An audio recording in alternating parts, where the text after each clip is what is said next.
Hi, welcome to Talk with Scott. I'm here with Nolan DeMott, who made this great video called Atheists. I can't remember the exact name of it, but it has to do with atheists and Christians need to have better conversations with each other.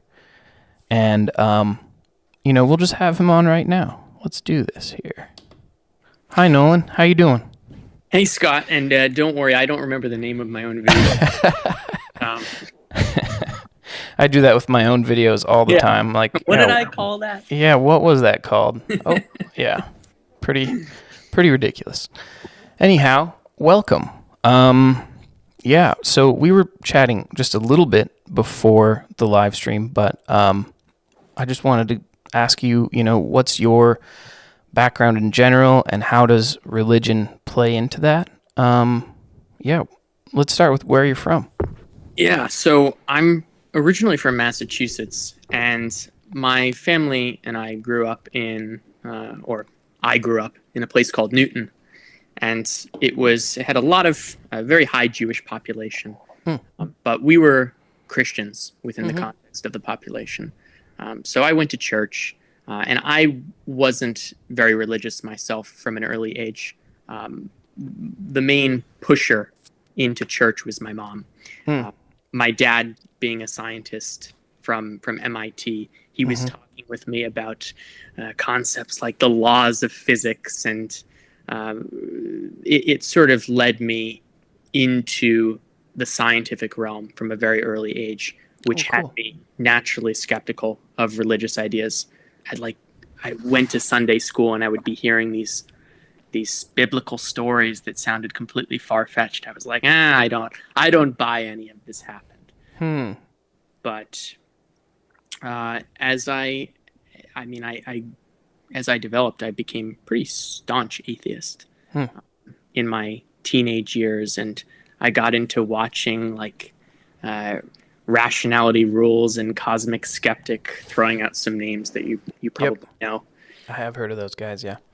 They definitely paved a foundation for my understanding of theism and the general skepticism that I have toward theistic ideas. But some stuff has changed in the meantime. But we'll get into that. I mean, we could go there now if you want. I mean, you painted this picture of like blues and gospel, like church versus science versus. So, yeah. So what? I mean, unless you wanted to fill in the gaps before you go there, but yeah. Give me a guiding question so that I have a specific area to. Sure. Well, you said you grew up Christian, but you were skeptical. Do you believe in God now? Yeah. Yeah? And, but are you a Christian now? Not a Christian. So God, the meaning of God has changed for you, I assume. The meaning of God is definitely not the classic trope of old man with white beard up in the sky looking down as a sort of father figure upon Western civilization. Sure. That's definitely not my view. Yeah. But I'm very friendly with people who do have that view, and I've gained a new kind of respect for people who operate by that framework as well, given that it is founded on so much historical precedent, and I don't think we should fully throw out historical precedent. We should more so ask, why has that become a significant structure within the history of humanity? So that's where I currently sit. I like that. So maybe help me cross that bridge, because you respect Christianity.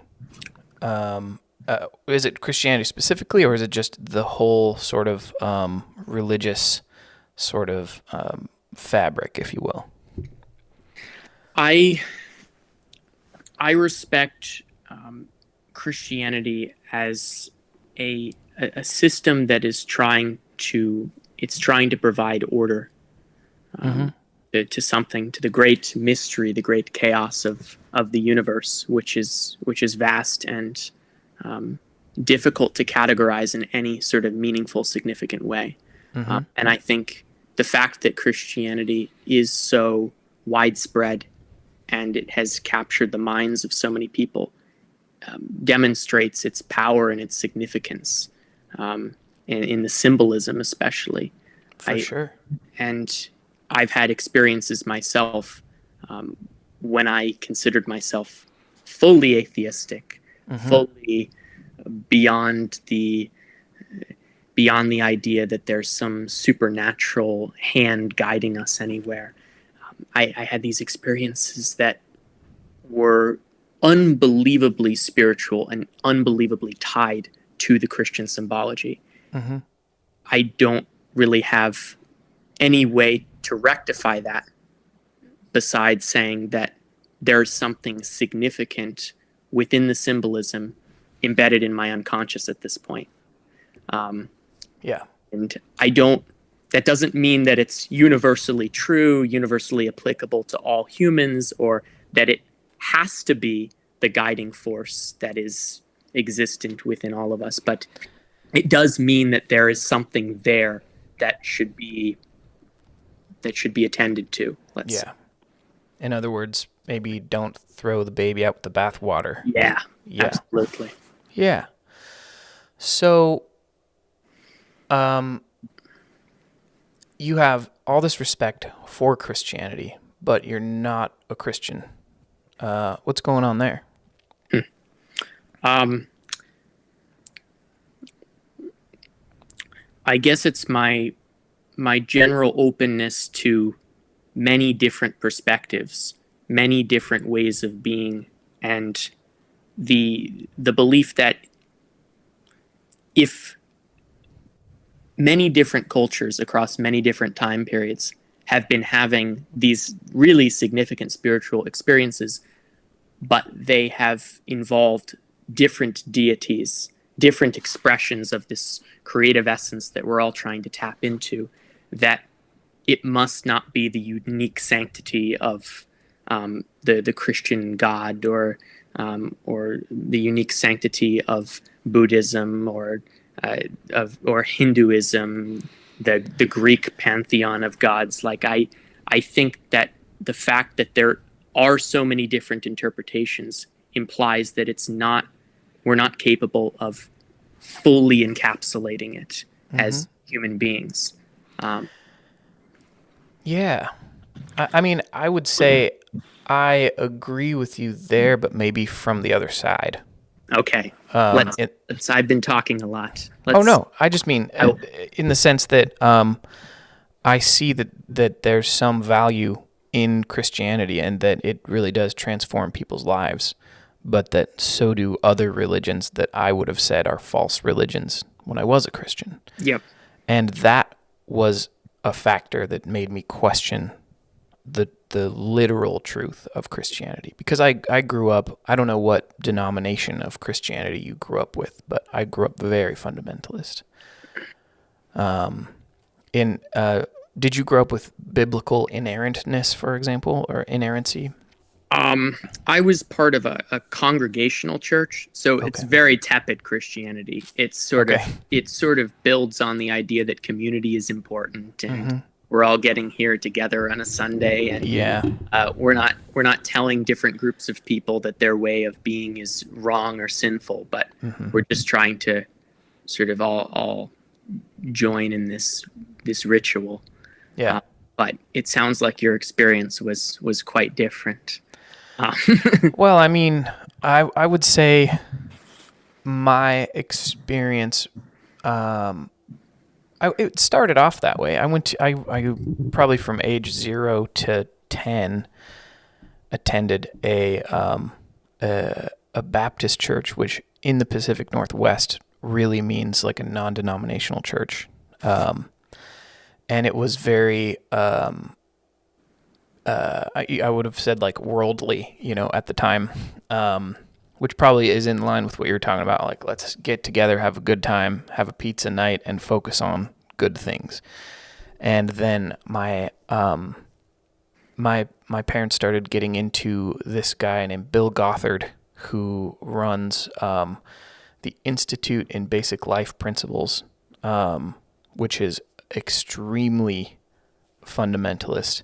When I think about it now, it sounds like Victorian times kind of thing. Like it's very, very biblical, literal, very much about ignoring any intuition or feeling or sense that you might have about the way the world works and just adopting anything the Bible says full bore. And started homeschooling in first grade. So I basically what I'm trying to say is I grew up with the Bible is literally true or the whole thing's a lie. Yeah. And when I tried to soften up on that, I realized, in my case, because I knew so much dogma and doctrine, that if I let go of one thing, like I grew up young Earth. I thought the Earth was, very young. I don't know about you, but when I started studying what the science says, there was no comparison on, like there aren't scientists who start out old Earth and then realize the Earth is young. People generally start out believing the Earth is young and then find ways to continue to hold that belief. And for me, once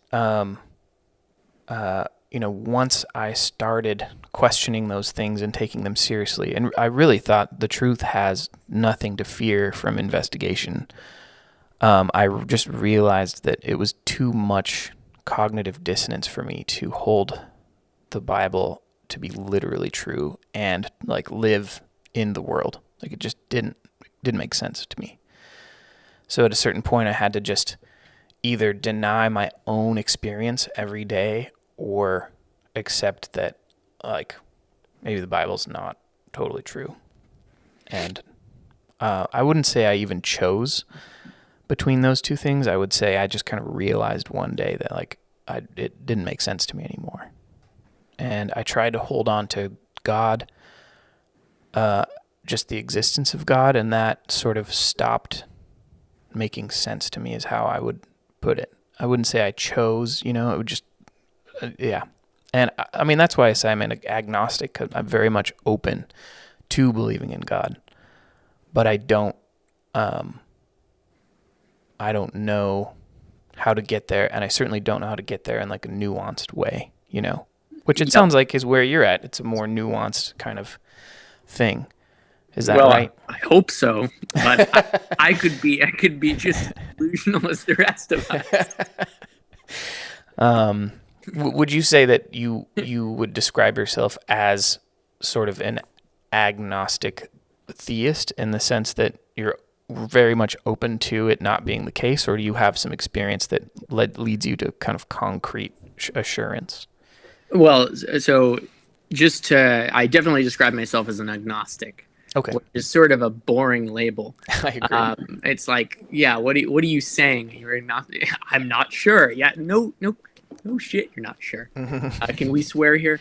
Yeah, totally. But yeah, I tend to view myself as the label I used in our correspondence was panentheist, which is this concept that there is a force that partakes in the development of the universe, right? There's this essence of God that tends to be aligned with pantheism, but then there's also something that is enacting will outside of the universe itself. Those two concepts together, though, sort of create panentheism, but it's very vague. Like it's so abstract, and it's not something that is easy to form an organized movement behind. I mean, you might not have even heard of the term panentheism. I've heard of it. Okay. And I've heard it sort of described in context of pantheism is sort of multiple gods, or everything is a god or something, and then panentheism was kind of like God's kind of everything, sort of. So what's Yeah. your definition of it? Um, I mean, you just gave it, but yeah, yeah.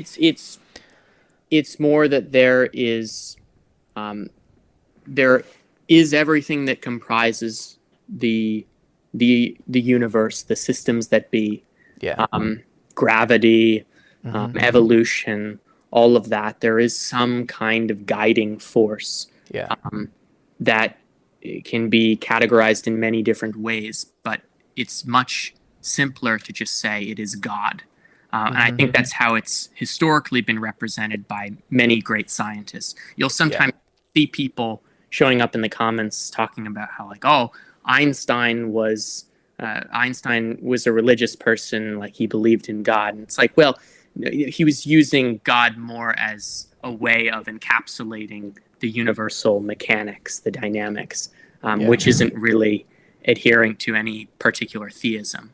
So I think that often gets miscategorized. But then there's the other component, which is I do think that there's something beyond. There's something that you couldn't exactly say fit into this universe that we have set up here. I don't have an explanation for it. Nobody does. And I'm certainly not sure of any of it. But it is just based on the experiences that I've had. That's what I feel. And I think at this point, I think that's what a lot of belief in God is. It's a feeling that it's got to be something. And I definitely fall into that category now. So Yeah. And I mean, I respect that.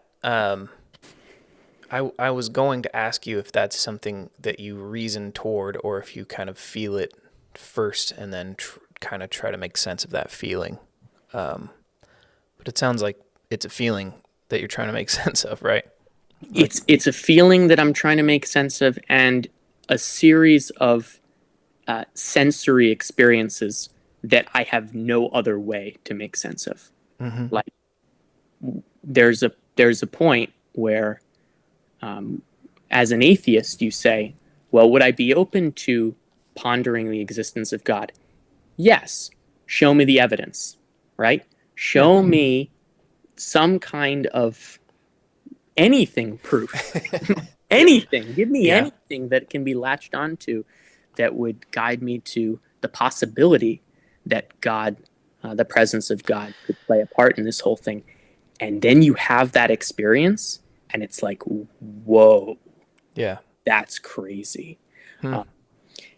And this is where we can start our discussion on drugs. Sure. Because Okay. that's really been the main thing for me. And we can all have, I think people have different perspectives on what exactly is taking place when you take a drug. And whether it's something that is empirically reliable, or whether it's just your brain doing nonsense and showing you things that really aren't there. I think those are two competing viewpoints, and I don't know which one it is. What is a hallucination? I don't know. But when you're in that experience, it never feels like, or it never seems like, no, I'm just seeing something that isn't there. No. That's there. Yeah. Yeah. Interesting. I mean, yeah, tell me more about it. But before we go there, I think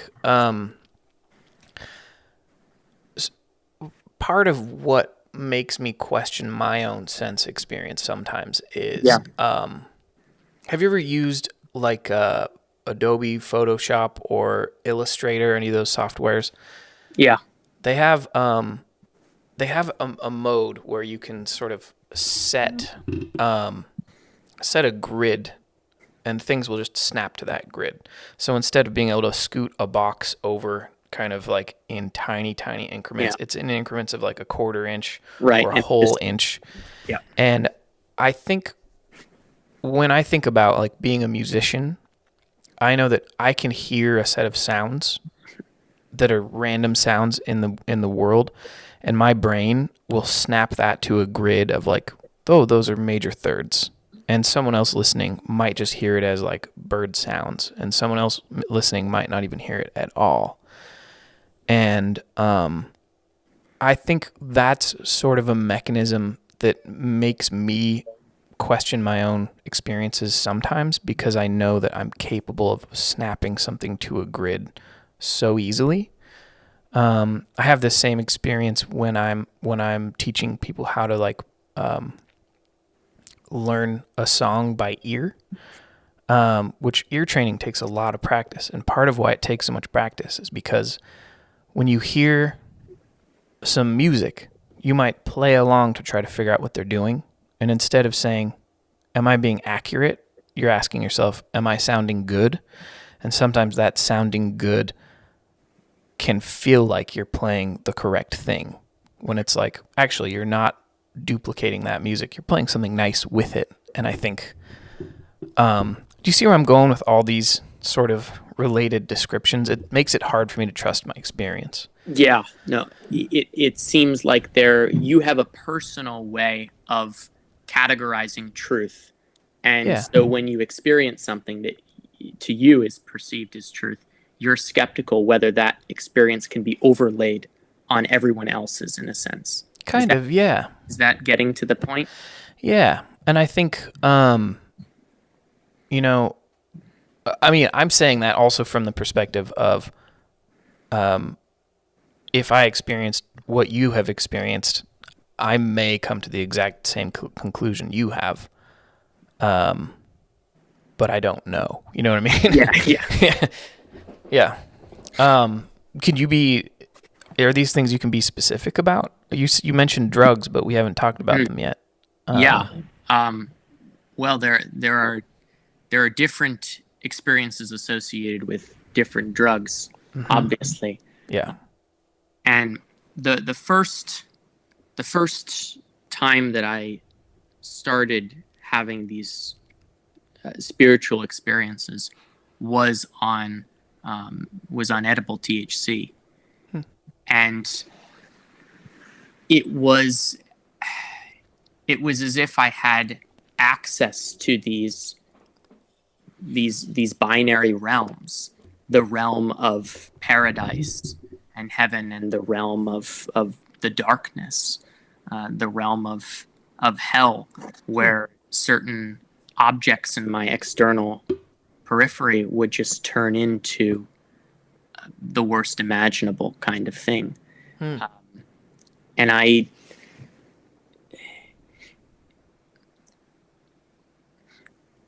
you have these experiences, and you're not quite able to totally make sense of them. Like you're tapping into aspects of your subconscious that, yeah, it feels old. It feels older than you. That's the way I would put it. And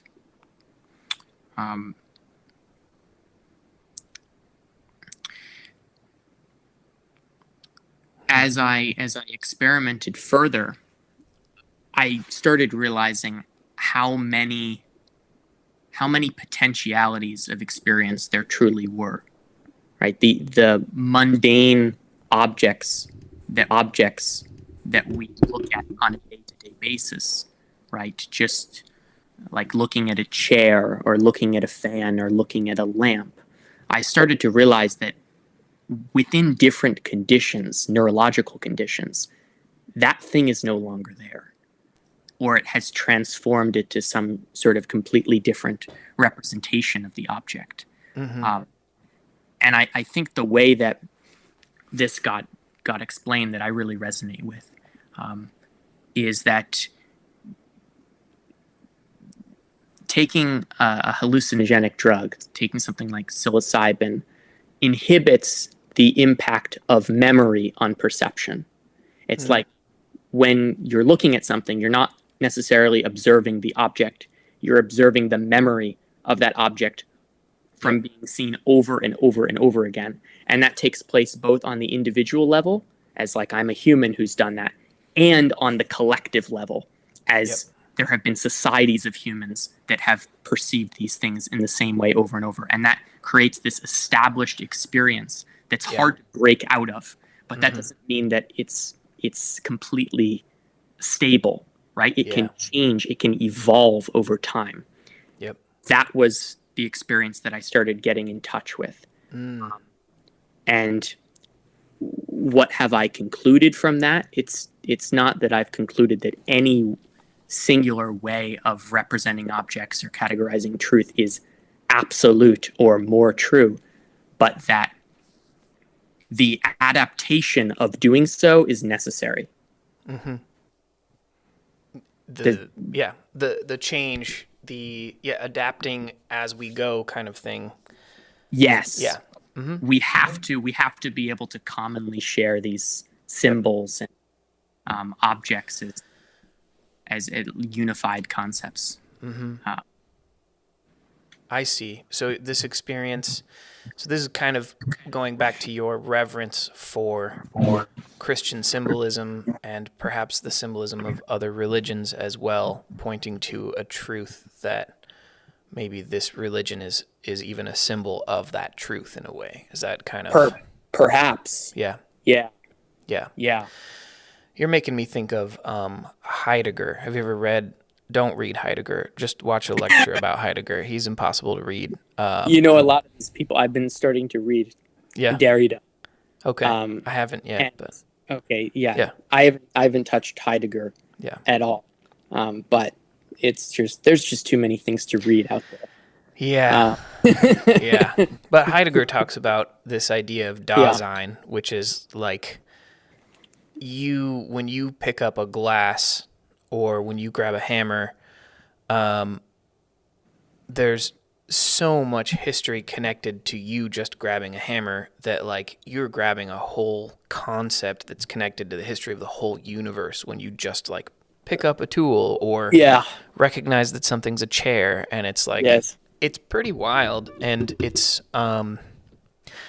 it almost, I could see, well, I have a friend who's an idealist, which in the philosophic sense, that means that like mind creates or everything's contingent on mind. And I don't know if that's panentheism, but that mind is like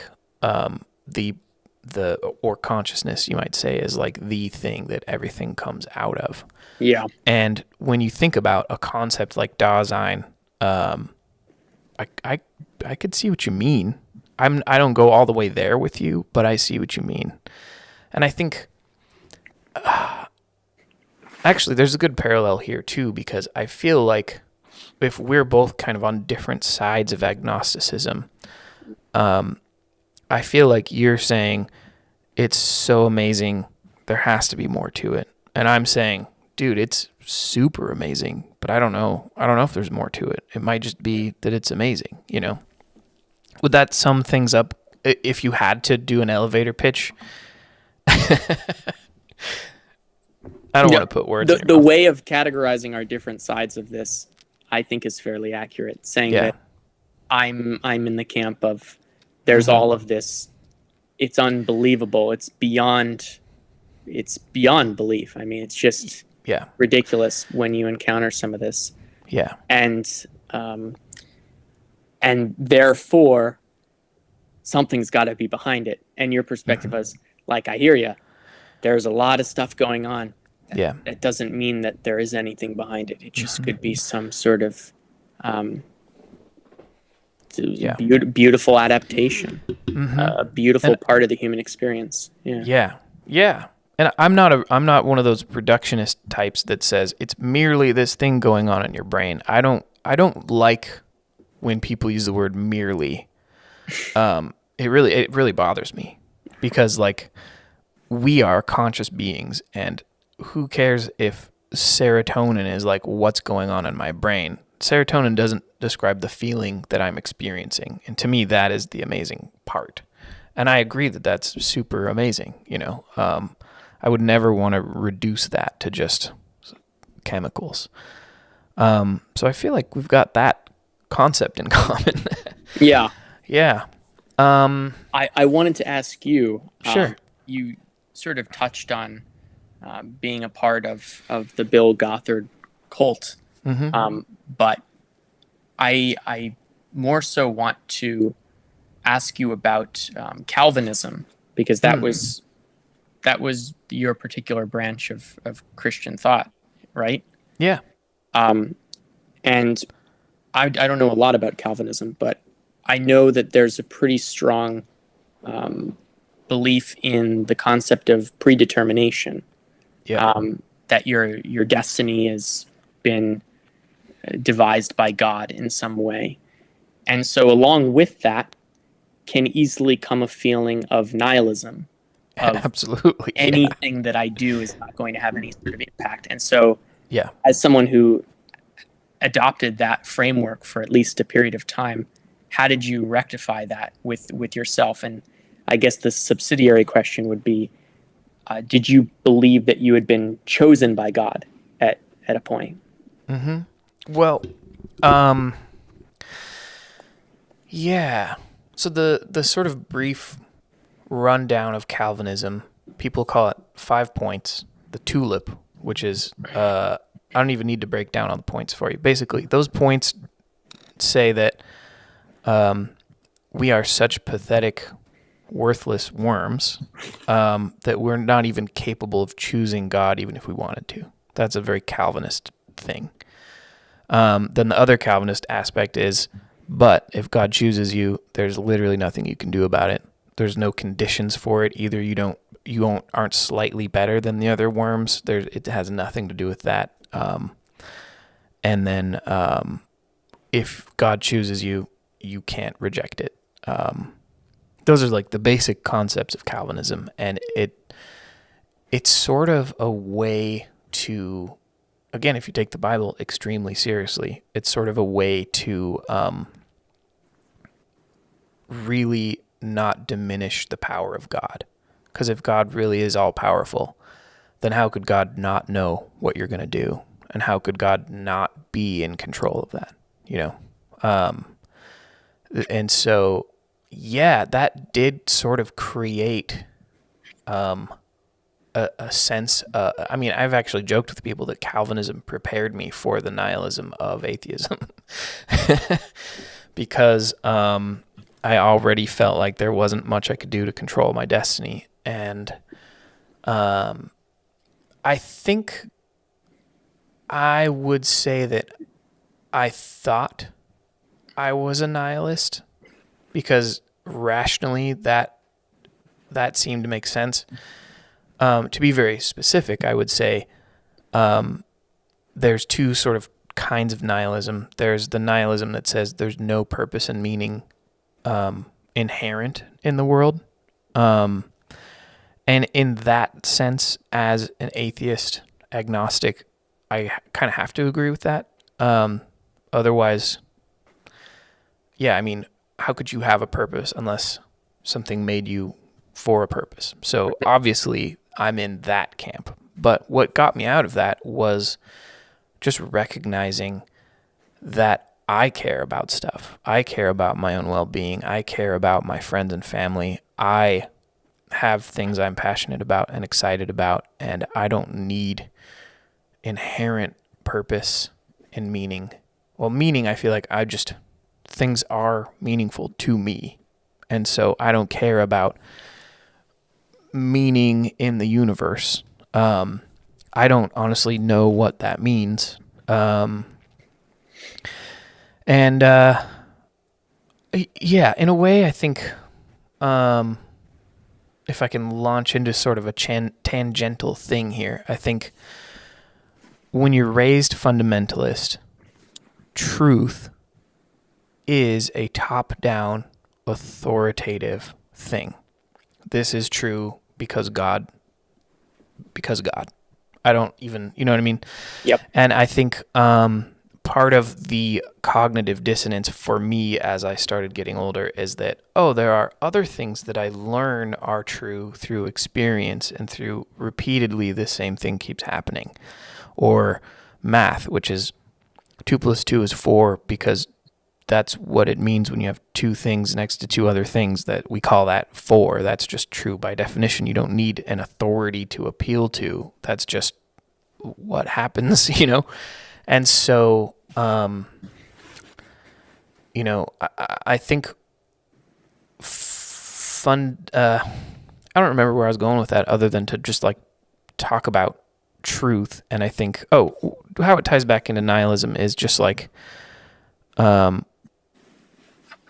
if you think that God has to give you meaning and purpose, that's one thing. But if you just notice that you are acquiring meaning and purpose from the world around you, that's a whole different experience. And that's the one that I relate with the most, But I'd love to hear how you feel about that idea as a pan-theist.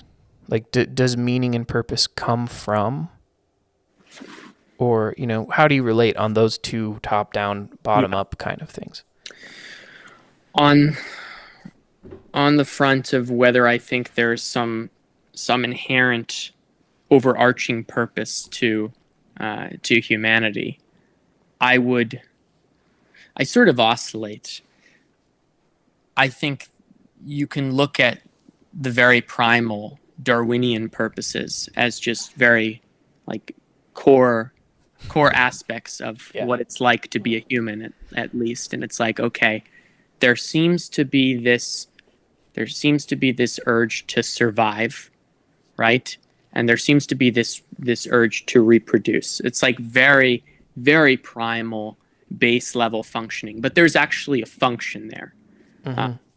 And so I think that's a nice place to start at when you're looking at whether there could be some sort of purpose. Mm-hmm. Then the next level up, though, is okay, that's just the individual level. That's not very interesting. Mm-hmm. If you're looking at societies, civilizations, networks of humans, right, that's probably a next level up of purpose, right? And so there's this idea that for your family, for your tribe, right, your in-group, that you want those specific people to thrive and prosper and build things and expand their influence. And I think the way Nietzsche would describe it as like the individual will to power, I think that could even be applied on a larger scale. Like you want your tribe to gain in prominence and power. And then, this is the next level up, then I like thinking about, okay, what are the systems, what are the beings that are more complex than humans? And I mean, as far as planet Earth is concerned, right, we can't really think of very much that would be more complex than a human, with our billions of neurons and the enhanced consciousness that we supposedly have relative to other species. Mm-hmm. But then you think perhaps the origin of our species, like the fact that we have grown up on planet Earth, says something about Earth itself. And this is where I kind of bridge into the Gaia hypothesis and talking about Earth as its own self-regulating organism, that has its own sort of purpose that humans are a part of. And okay, how could the purpose of Earth be executed by humans? And you think about, well, okay, like reproduction. What would a what would celestial reproduction look like? Well, it would look a lot like bringing the ingredients from Earth and plopping them down some other place, right? Like some sort of terraforming type of thing. And so now we've taken the micro purpose of like, this is the individual's goal is to reproduce, and we've applied it to this macro purpose of humanity to perhaps take what is here and like branch off and bring beauty and just the beautiful mosaic of nature to other places of the universe, other quarters. And I think that's a spectacular thing. So Yeah. I don't know if there's anything that comes to mind when I've just outlined that. Well, I think, it touched on something for me, which was, as it reminded me of morality a little bit and the way I feel about that. But let's stay here for a minute. But it's sort of, if this is all we have, like for me, if there's no afterlife, which we should talk about that too, how you feel about that kind of thing. Yeah. But for me, if there's no afterlife, and if I care about this, this ball that we're on, and the humanity and the plants and animals that are barely hanging on, some of them, if I care about that stuff, then I have a responsibility to take care of those things and to sort of propagate that way of thinking as well, to help ensure that future humans also care about that stuff, And I think that's kind of how I feel about morality too. It's like, if I care about treating people a certain way, I really need to do my best to promote that kind of thing. Yeah, I think that you gave a beautiful set of kind of metaphors. I can't remember what they were related to though. I mean, or does that feel metaphoric, or does that feel like this is like part of your belief system kind of thing, I was using it more metaphorically to describe how the concept of purpose can exist on different levels of complexity. Totally. Yeah. Like the purpose of an individual versus the purpose of a network of individuals versus the purpose of the system itself that has derived those individuals, and how they're all sort of in this collaborative environment and could be working towards something larger. But yeah. I see what you're saying. And that's, purpose is such a tricky word in general, I think. Because I was having a hard time recognizing that as what I would think of as like our purpose, but I can see it now, and that's very interesting. That's cool. How does that apply to you personally? Yeah, well, I mean, I'm a psychologically minded person, so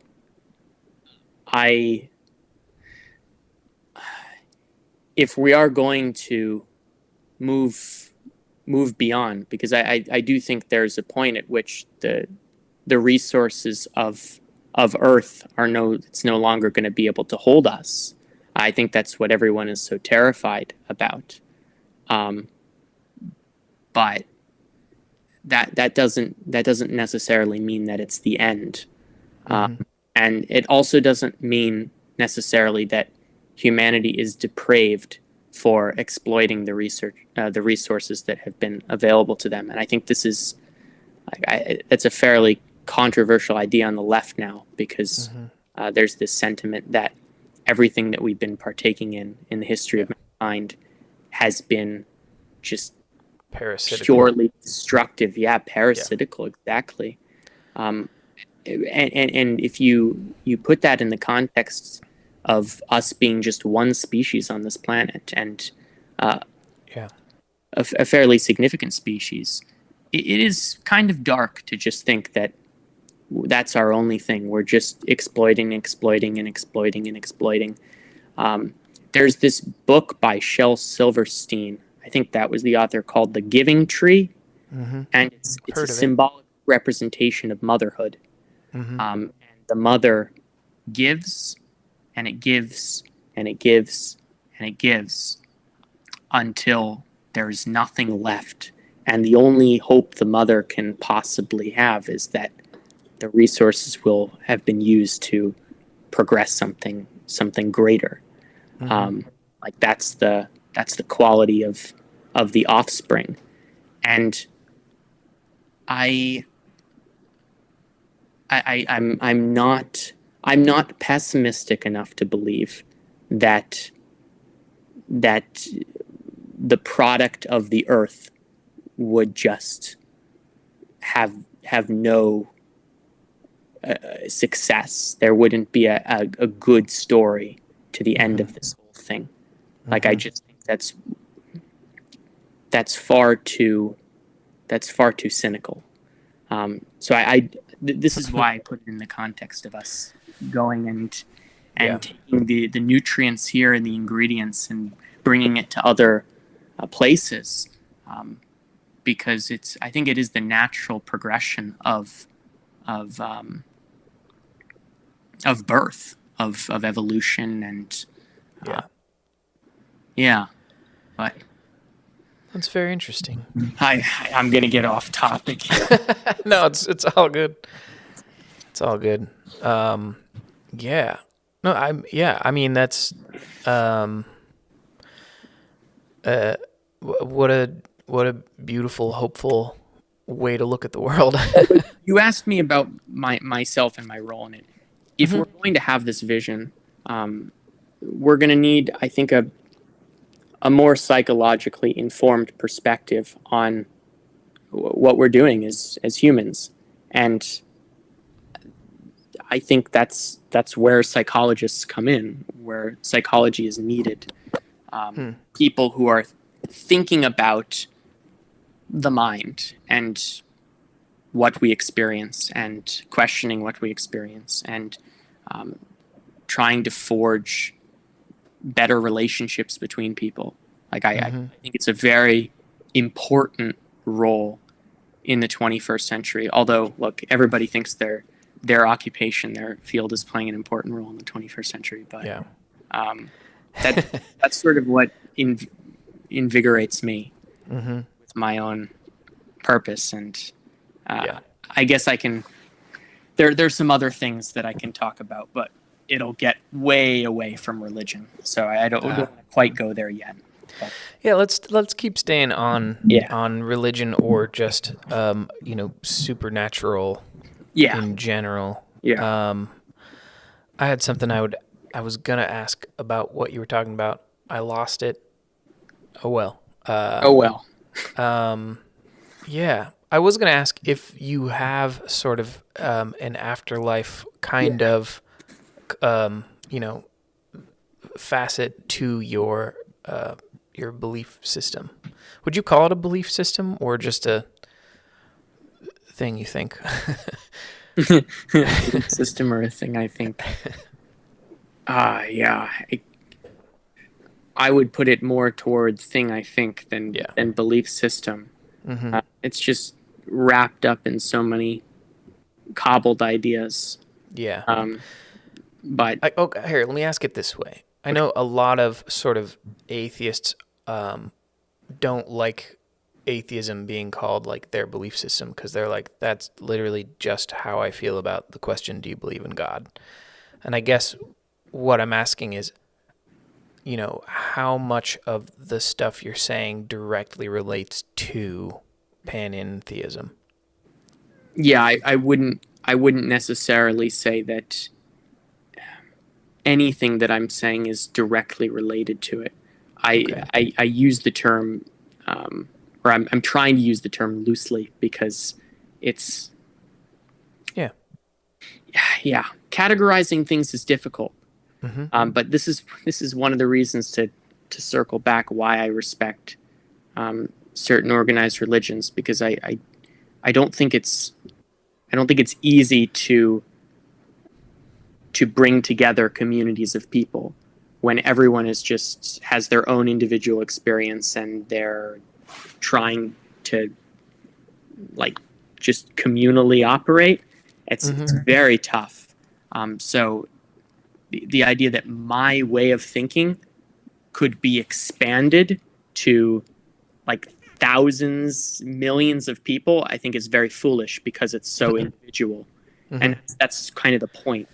Yeah. But it is what I think. So it has meaning to me as an individual. Yeah. But yeah. I think too, the more I get into evaluating what I do or don't believe and why, I think, I think of how little control I have over that, and I feel like I have a lot more appreciation or I would say appreciation for other people's beliefs and a lot of grace for people like fundamentalists who are upset at me for not admitting that I believe in God according to their religion, or things like that. I think that used to really bother me when someone would tell me, you do believe in God because of X, Y, and Z thing. And now I'm like, I understand that your doctrine tells you that other people feel a certain way and you can't control that, Yeah.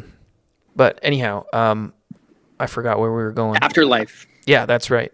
Let me start with you. What are your conceptions of an afterlife, if any? I mean, right now, I would say I'm an agnostic naturalist in the sense that I'm not committed to naturalism, but it's the only thing that makes sense to me. And I have not had any experiences in my life that would lead me to think otherwise. So I think when you die, I think consciousness is entirely an emergent property of what's going on in your brain. And so I think when you die, that's it. And it's pretty simple for me. Yep.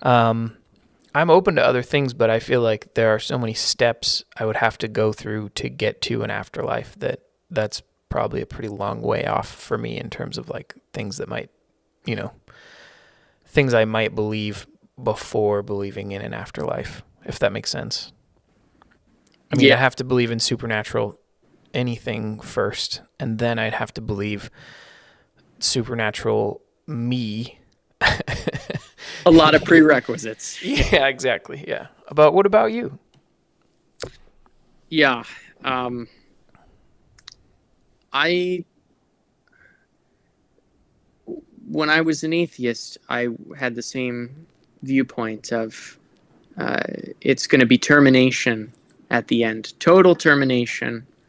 It's the end of the road. And I think it is the simplest explanation. And if we're applying Occam's razor, then yeah, simple explanation is probably the one to rely upon. I think it is the most, like if I had to, trying to craft an experiment that would actually get me to reveal what I truly believe, what I truly think about it, because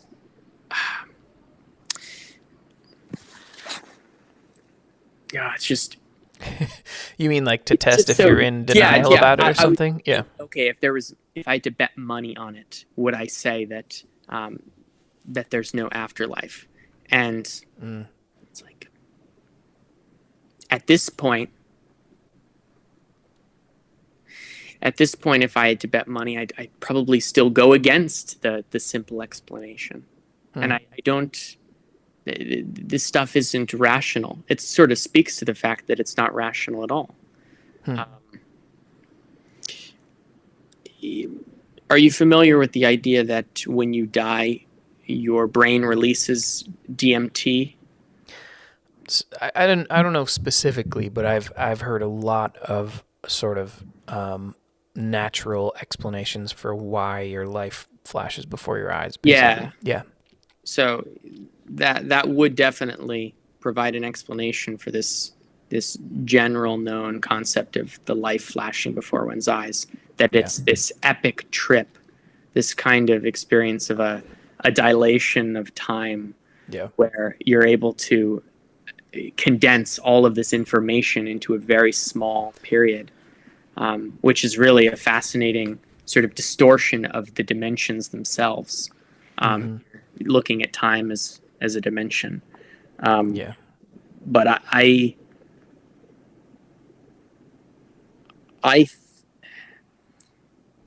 if that is the case, and if we are on this sort of epic trip as we die, there's part of me that thinks that the process of death is sort of infinite. Like you die, there's this release of DMT, and your eternal experience from that point is a release of DMT. It's a total boundary dissolution of time itself. And I know it sounds like the most ridiculous idea, but it's a beautiful thought, though. It's a beautiful thought. Yeah, I like to think that way. I mean, if it works in near-death experiences, maybe it's even more profound in actual death experience. Yeah, is that kind of what you're saying? That's kind of what I'm saying. That it's the most intense form of that, or a more intense form, and it lasts eternally. But as to the content of this afterlife trip, if you can call it that, I have no idea.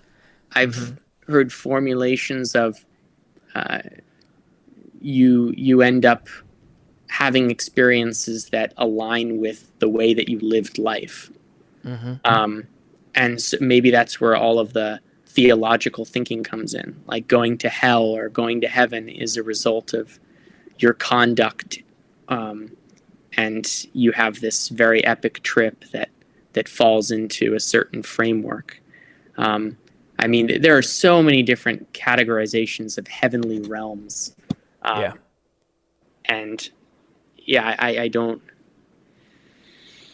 I think it's hard to just narrow it down into heaven or hell, but it tends to simplify more easily for just the general population in those terms, which is why I think the dichotomy has become so prevalent. But yeah, that's my view on afterlife. I'd like to believe it's true. Yeah. So I latch on to this I guess this possibility. I latch on to it, and I think, well, it's a nice thought. It sounds somewhat implausible, but it just the possibility is enough. Yeah. To breed excitement for the next chapter. But that just sounds like the what's the argument that's used for Pascal's wager? It's sort of a form of Pascal's wager that is just being redefined a little bit. A little bit. I mean, I don't even think you're going there, though. You're just saying, I wish it's true. You know, I feel like Pascal would be like, you have to try to believe that it's true in order for you to go to the good place, kind of. Yeah, well, yeah. I mean, the part is, like, why wouldn't, if the options are either you believe that it is true and you have a possibility of getting there, versus you don't believe it's true, and if your belief comes true, then there's no point to it anyway. Yeah, might as well choose the former. Yeah. That's you know, it's yeah, it's interesting hearing you talk this way because you're saying I want to believe it's true, or I'm gonna. I don't want to put words in your mouth, but it's almost like I'm gonna try to believe that's true because I love the idea of it. Or like I don't know if you're going that far, but It's within the realm of the unknown sufficiently for me to believe that it could be true. And so it's almost like, okay, we had this could, we had this could, we have this could, we have this could. We might have, like, I might believe it's more likely that it is this could, yeah, but it's sort of irrelevant because as long as there's this little hope, yeah, I'm going to latch onto that. yeah, And I think that part of humanity where we latch onto these improbabilities out of hope is like a core aspect of who we are, regardless of whether it's rational. It certainly isn't true, which it may or may not be. yeah. I mean, that's kind of how I feel about the world right now. Like, I try to use analogies a lot. Maybe it's because I'm a teacher. But when I think about how I can throw together a bunch of random chords and quickly just make a random melody over the top, someone might find that really meaningful and think that I did it very deliberately, and they might feel real emotions from that and become attached to it. And that's kind of how I feel about things like love, and things like even just thinking about ethics and morality and getting meaning from life. Is the experience is what makes it meaningful. So I don't care whether or not it's like got meaning to it. Like, I guess what I'm trying to say is, with something like how should I treat people, or what even is love? Like, if love is just a way that you try to treat someone because you care about them, and then it feels like so much more than that, and the so much more of that is what we call love, that's still just as real to me, even if it doesn't quote unquote like exist as like a higher actual substance in the, you know, in the world. You know what I'm saying? Yeah. And I think I sometimes feel like atheists really limit themselves by I mean, I'm going back to merely right now, basically, you know, like, it's merely this. It's like, no. Your experience is the single most important part about your life. Don't reduce it to some little thing, you know? And I think when I'm hearing you talk about these kinds of things, I'm hearing you respectfully entertain ideas because what if? That would be really cool, and that gives meaning to your life, kind of. Is that, you know, that's nice. Yeah. Yeah. So when it comes to, okay, this is actually where I was going to go.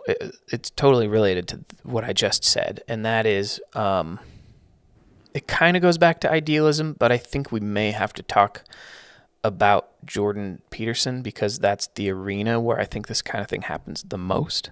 Yeah. Do you like Jordan Peterson? That's such a funny question.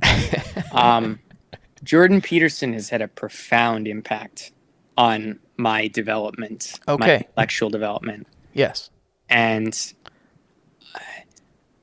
I like Jordan Peterson. I'll put it like that because it's, if I had to choose a side, I'm pro Jordan Peterson. But there's a lot of complexity within that statement. And I think there's even for people who who have been even more profoundly impacted than I have from the words of Jordan Peterson. I think there's still a lot of complexity in their feelings toward him, because I think Jordan Peterson, in just his presence on the internet as this masculine role model, has become one of the first main forms of an internet father figure. Like, and it's a very new concept within humanity, and we're just getting started on this track. But I think he fits that definition pretty nicely. But what are your views on Jordan Peterson? Well, they're complicated. In general, I don't like him very much. But I think I've spent hours and hours trying to figure him out. And one thing that I've realized about him is that he does not ever use the colloquial form of a word, in the sense that he'll, instead of doing that, I think, let me just put it this way. Yeah. When he says that he acts as if God exists, instead of saying that he believes in God, because he claims that belief in God doesn't make sense as a thing to claim that you do or don't have. What he's essentially doing, in my opinion, is changing the meaning of God that everyone listening to him typically understands to mean God, and changes it to this idea of God being the highest thing that you value, or a representation of the highest thing that you value. And one profound thing that I realized about him, and I do believe this about him, is that he gets frustrated when people ask him if Jesus literally rose from the dead. And I think the reason he gets frustrated about it is because he's a very Carl Jung kind of guy, and he really believes that the stories we tell ourselves are more real than the material world. Does that make sense? Did I say that okay? That makes sense. Yep. And so when I hear you talk about panentheism, which, again, that's not exactly where you're at. You've said there's more to it. I'm just using that as the shorthand because we don't have great words for this stuff. Yeah. Let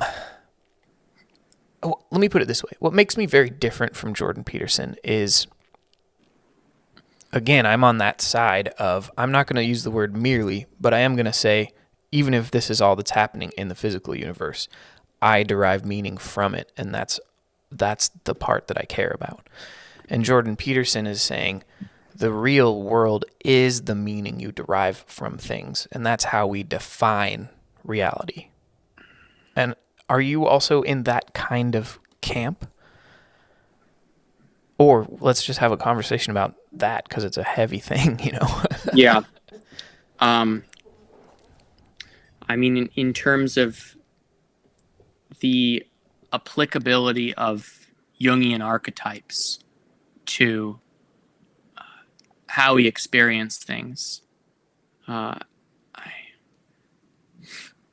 do think there are certain symbols, certain concepts that are easier for us to form narratives around. I think there is some kind of, and I can't explain it, but there is some kind of hierarchy of narrative that explains why we operate in the way that we do.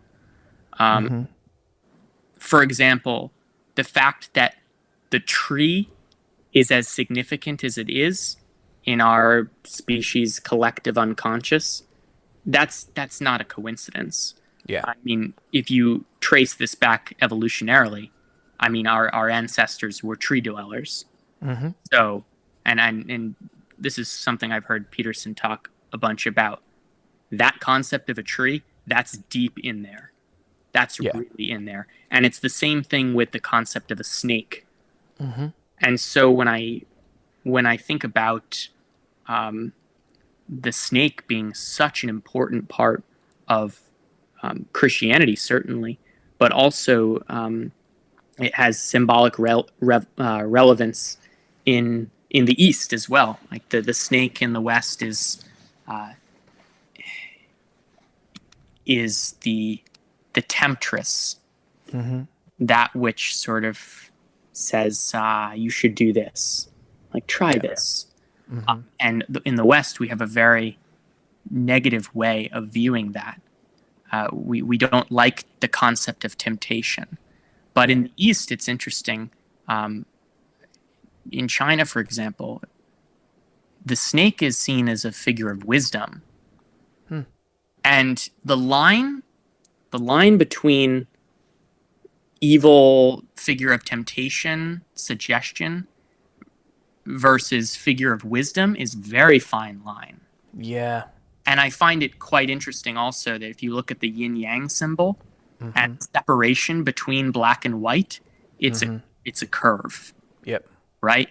And those ideas that when I realized that stuck in my head. Yep. It's like the snake as an animal is more significant to us than merely some kind of animal. It has like layers of meaning to it. And that can be traced back to the fact that like the snake was likely a predator of primates.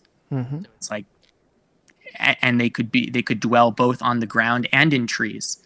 So you can see how we get from that in the annals of evolutionary history to all of these different ideas about snakes and religions, and that stuff is super fascinating to me. So that's my view on archetypes and symbols. Like they have meaning beyond the actual object itself. Totally. Based on the relevance of that character within the past. And that's what he's trying to get at in Maps of Meaning. Have you read Maps of Meaning? No, I haven't. I've just spent hours and hours listening to lectures and conversations and things. And I think, I think Jungian stuff is great. And I think that symbolism is really, really important. And,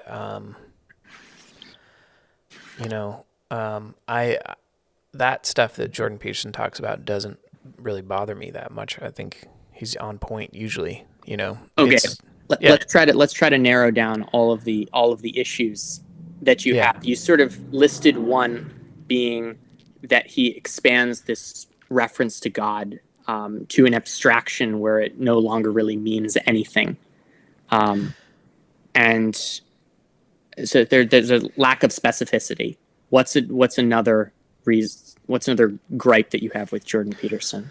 No, I mean, that is part of it, but it points to a bigger background thing, which he has said in interviews, which is that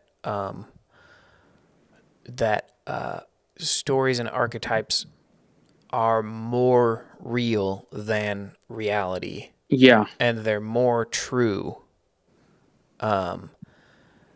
And I guess,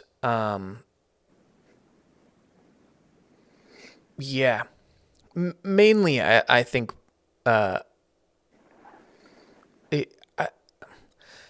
when your audience doesn't feel that way about the world, they're actually not taking the meaning that you're intending from your lectures usually. And I think sometimes he knows that and sometimes he doesn't. And I think that bothers me. Because he is trying to appeal to Christians. But he is not a Christian by nearly all Christian standards. In the sense that God isn't the God of the Bible to him. And Jesus is a beautiful story, and it didn't literally happen, you know. At least he's not ever said it didn't literally happen, but what he has said is I would have to spend 40 hours to explain how I feel about, you know, how to answer the question, did Jesus literally die on the cross? Because to him, it's the story of God coming down and sacrificing that affects your psyche. And that's the part that's important to him. He doesn't actually care whether or not the story is literally true. And for a lot of fundamentalist Christians in particular, that is problematic. Yeah. And I think I also agree with him that stories are the way that we learn and understand the world. And they're the way that, like, our own personal narrative is like how we live our lives. And in general, I don't mind a lot of his psychology type things, but he will imply a lot of pretty intense things and then never claim to have implied those things. And that's something I don't like about him very explicitly. That's understandable. You know, I mean, those interviews where he's even saying like, well, men and women are having a hard time working together, and sort of implying that they shouldn't. I mean, we don't need to get into that. That's more like political stuff. I'm more interested in like the spiritual stuff. Yeah. But part of why I asked about that stuff is the story, the narrative aspect of all the things we've talked about so far, is the narrative more important to you than whether those things are literally true? Does that make sense? That's how it relates to Jordan Peterson. That's why I asked. Yeah. This is where it's very easy to get lost in a kind of incoherent set of predictions. Okay. And I'm wary that I have a similar tendency as Jordan Peterson to get lost in these kinds of very loose abstractions. Yeah. I'm like, that is partly due to the fact I was influenced by him to such a degree. Mm-hmm. Partly due to the fact that I really don't think it's very easy to describe what he is trying to describe. Like, yeah. And I don't think he does a very good job of referencing his own limitations in trying to describe this stuff. Like, he comes across to a lot of people as being very arrogant. And I think it's just in the way he vociferously advocates for his beliefs, and sort of just squashes everyone who tries to intervene. I think he's trying to defend his heroes a lot of the time. Yeah. And I could see how he wouldn't think that was an arrogant thing to do. Yeah. But it does look a little bit to me like an appeal to authority. But yeah, I don't know. I mean, to each their own. I think. Let me say this though. That to the question of like whether even I think Jesus died on the cross as someone who isn't Christian.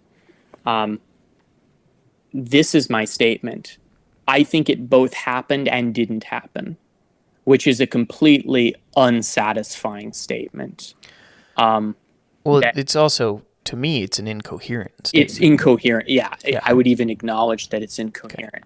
But I think that we don't operate very well as humans within the realm of contradiction. We, as part of our adaptation, we need to exist within certain binaries. On either one end of the binary. I think it's why we have these concepts of good and evil, yes and no, like male and female.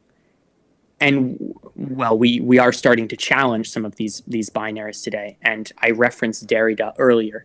He was someone who's very into the concept of deconstructing the binaries, of railing against the logocentric view of knowledge.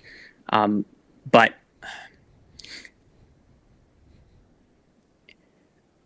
as someone who comes from a viewpoint that the multiverse is very much a thing, that there are these infinite potentialities.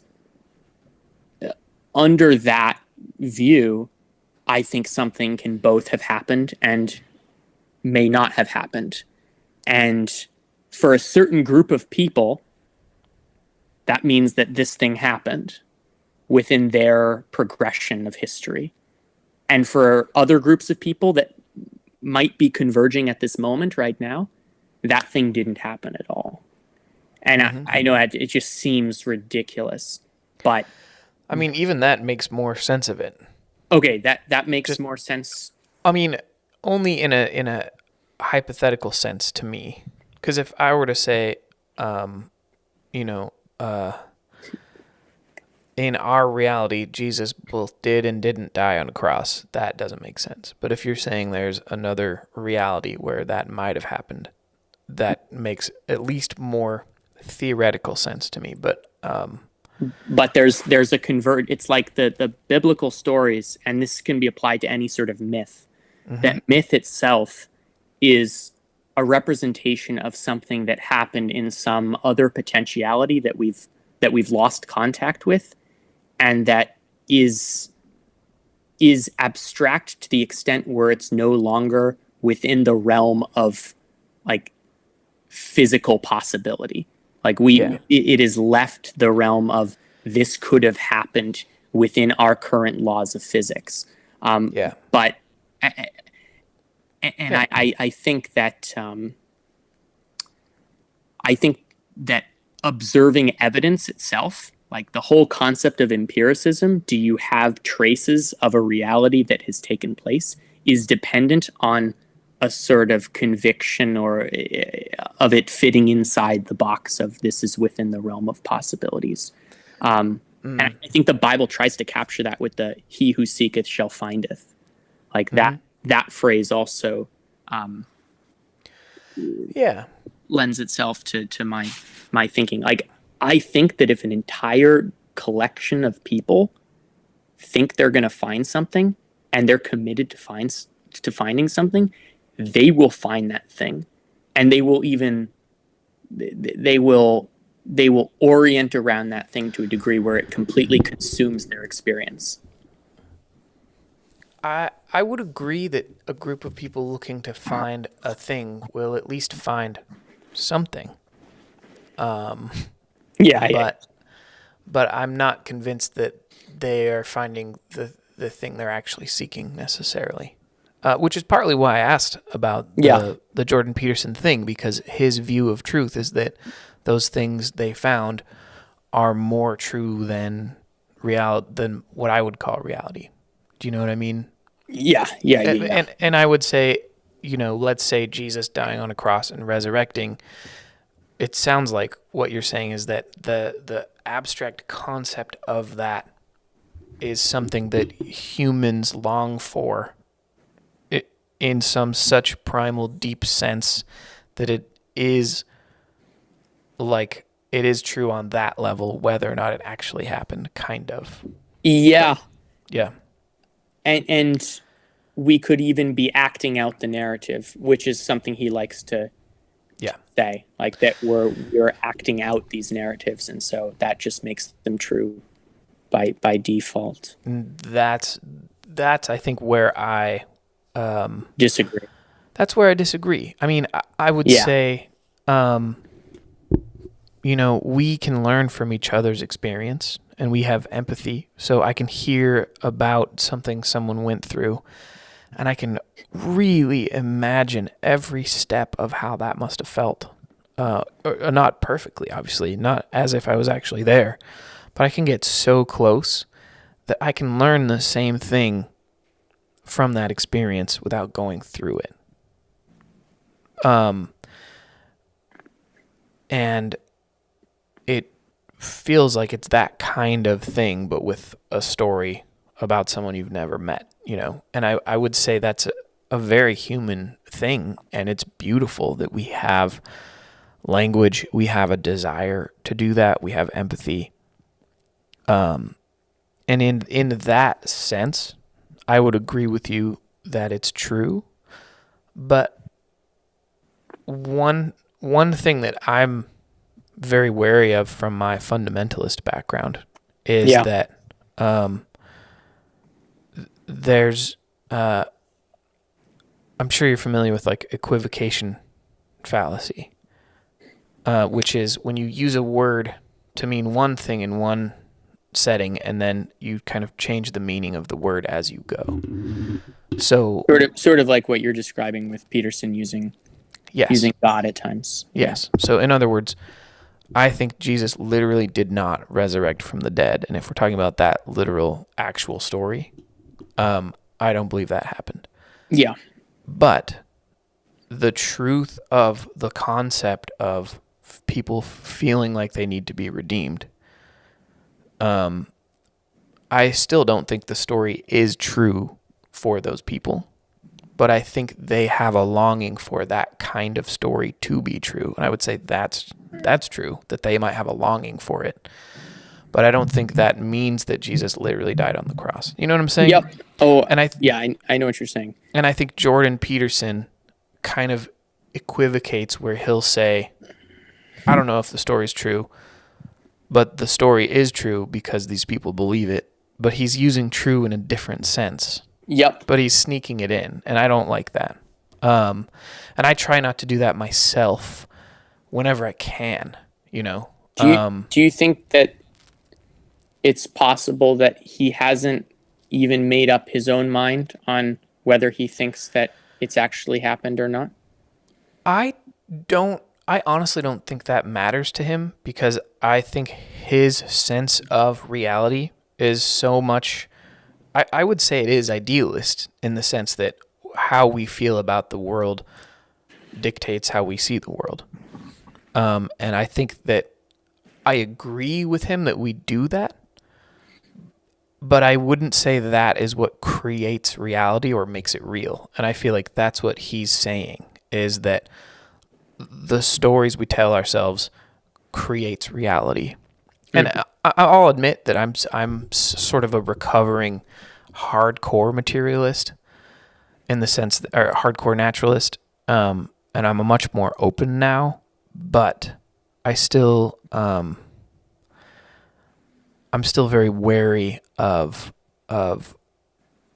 what do we call reality? What's the difference between things that are actually happening in our brains and then our perception of those things? And yeah. Jordan Peterson is saying our perception is reality. And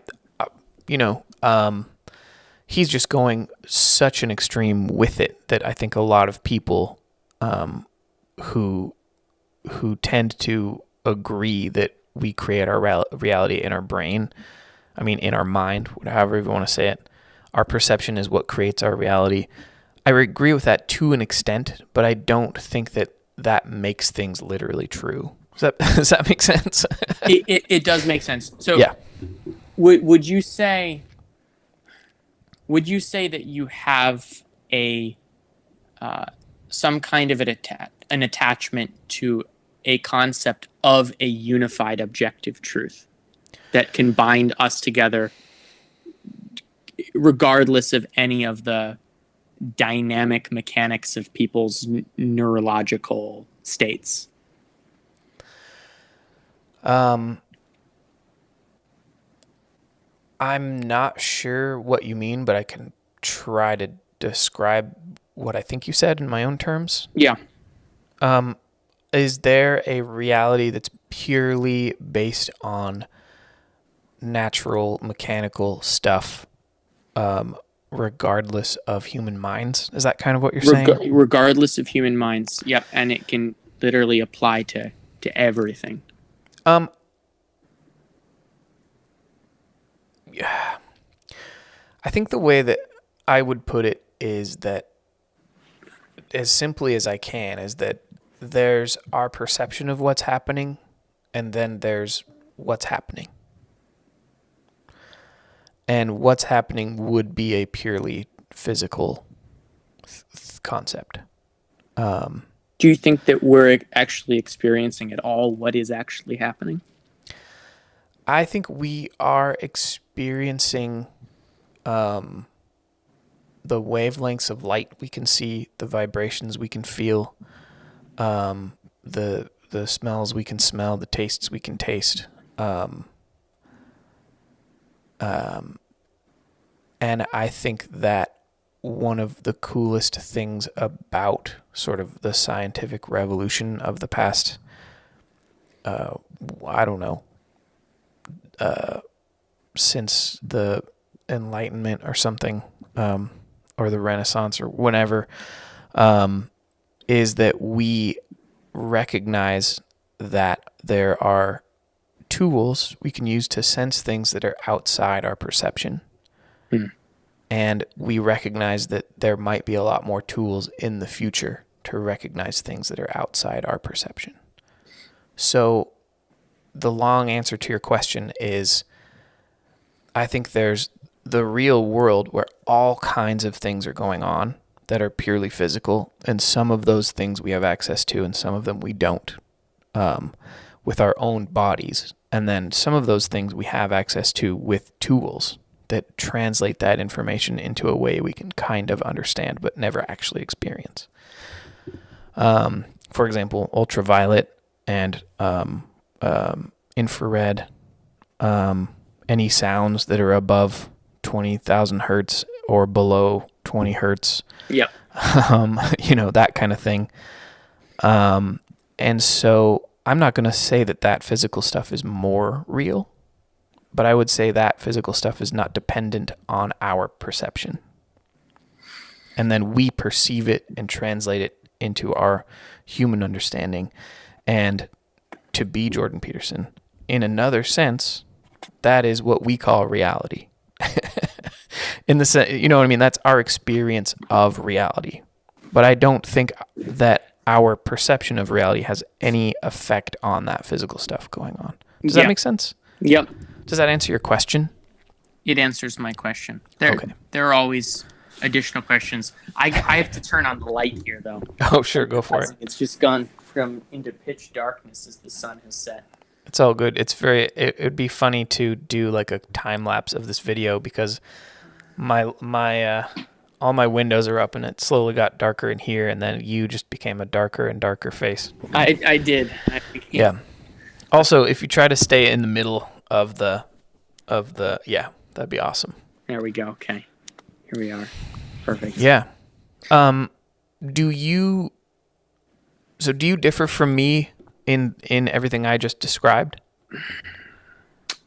At this moment I do. Okay. Are you familiar with Donald Hoffman? No. Physicist. He has a really interesting conversation with Lex Friedman about the nature of reality, and the whole general premise is that everything that we experience is solely an evolutionary adaptation. It's all an illusion, and there's nothing here besides what we've constructed. And so, of course, it's just one guy's opinion, but it has related to many of my experiences with drugs that have just been solely boundary crushing, to the point that I don't necessarily believe that there is a reality that just functions along without us. It's like we have woven this reality together after so many years of training our consciousness. Like consciousness is something that needs to be refined and defined into a state, and we've done it, and it's continuing to update. And so that's where I'm like, it's sort of a questioning of everything. Like it's just it throws empiricism against a brick wall and says, well, yeah, if you're measuring something that's completely contingent upon our own perception itself, like what's the point of the empiricism? So there's a nihilistic portion of that, which then leads us back to like why I sort of view these religions with a certain degree of respect, because I think you just fall into the void without one framework, or at least frameworks that can be defined. That's but that's just, I hear you. I mean, I'm someone who has questioned, why do I give a shit about this? Why do I care about getting a job? What if I just racked up a couple $100,000 in credit card debt and like moved to a different country or something, you know, like, and I think I hear what you're saying, but I still think it kind of goes back to my conversation with my idealist friend, which is the world is, you're either on one side, it's either the world is too amazing to just be physical, or isn't it amazing if it's just physical? And I feel like when you go really extreme on the idealist kind of side, then you only define reality as what we personally experience and perceive, and that is the most real thing. And I would agree up to a point. I would say it's the most real thing to us. It is the most real thing to us, yeah. And that's the huge distinction for me, is that I'm okay with saying that the reality I experience is the most real thing to me.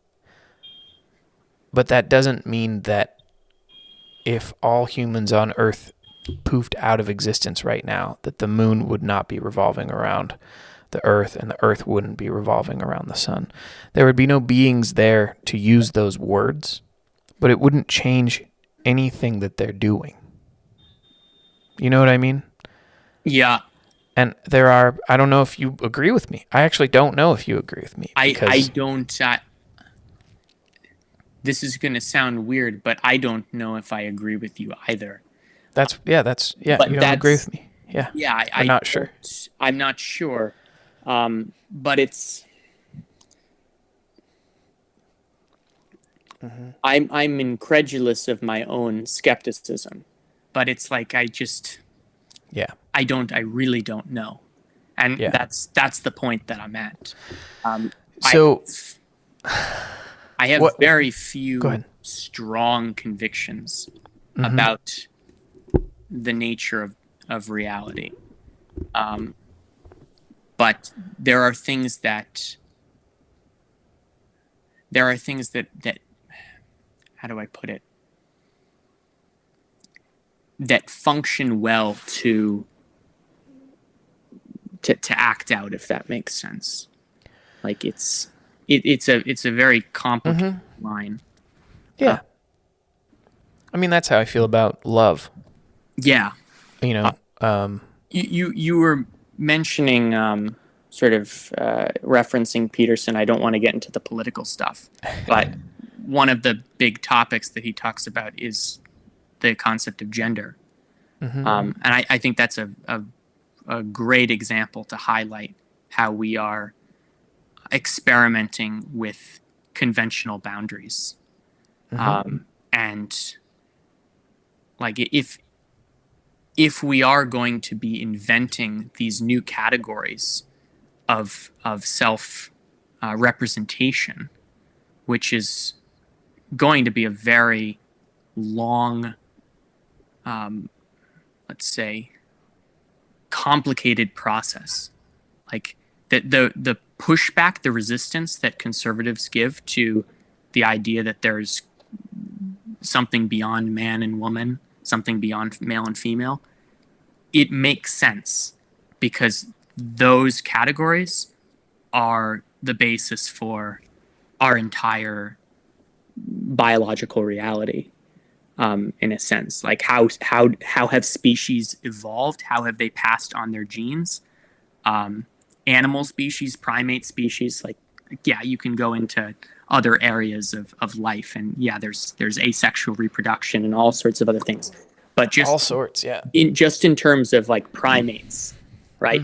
Primate reproduction has been male and female, which implies man and woman. And so if you're going to challenge that, not saying it can't be challenged, but you're challenging a lot. And I don't think I think conservatives are they're very resistant to the change, as you would expect. But I think liberals could use to have a little bit more patience with conservatives for just how radical these propositions are.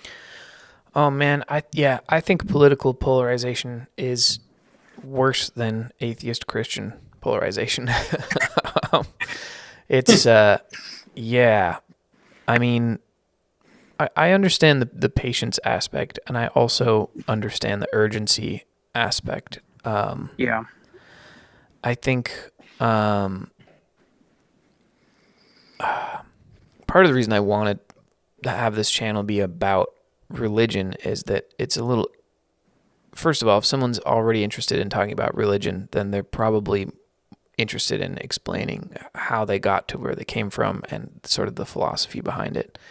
And it seems like political conversation tends to be more like, here are my facts, and then you have your own separate facts, and we're just going to kind of argue back and forth. But I feel like if we get to religion and we get to philosophy, we can actually have an easier time bridging that gap, and by having less atheist Christian polarization, I think can make a huge difference there too, or Christian and non-Christian, I should say. I think it all comes back, like a lot of it derives from the fundamental religious beliefs. I mean, the fact that conservatives and Christians seem to be on one side of this issue regarding the non-binary phenomenon. Like they are generally against it, and people who are more atheistic seem to be more in line with favoring the challenge.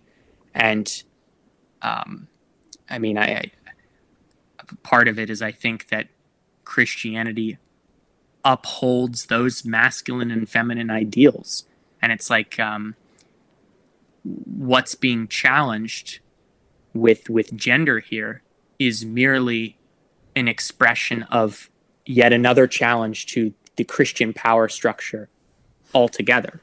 Like it's one branch of that overall challenging of the entire thing. Yeah, I think it's a challenge to what makes things true, what makes things good, what makes things bad. And I think that the left often comes from an experiential ground up, based on personal experience kind of thing, and the conservative Christian background tends to be based on authority. Yeah. And at least coming from a Christian background, I had to change my whole concept of what it meant for something to be true. Upside down. And a big part of why I am left leaning.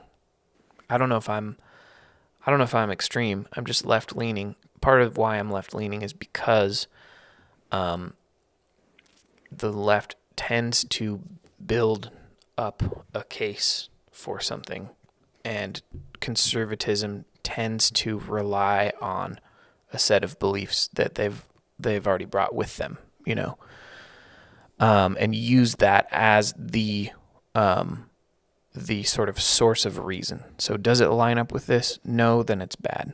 Yes, then it's good, generally speaking. Yeah, I don't know. I mean, this might be a fun place to get into sort of morality because it's totally related, but it's also a little bit more religious and philosophical. You've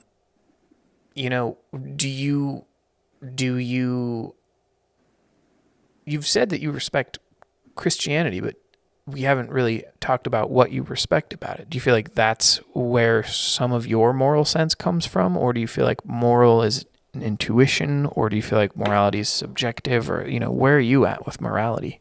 Yeah. Unconsciously, yeah. I've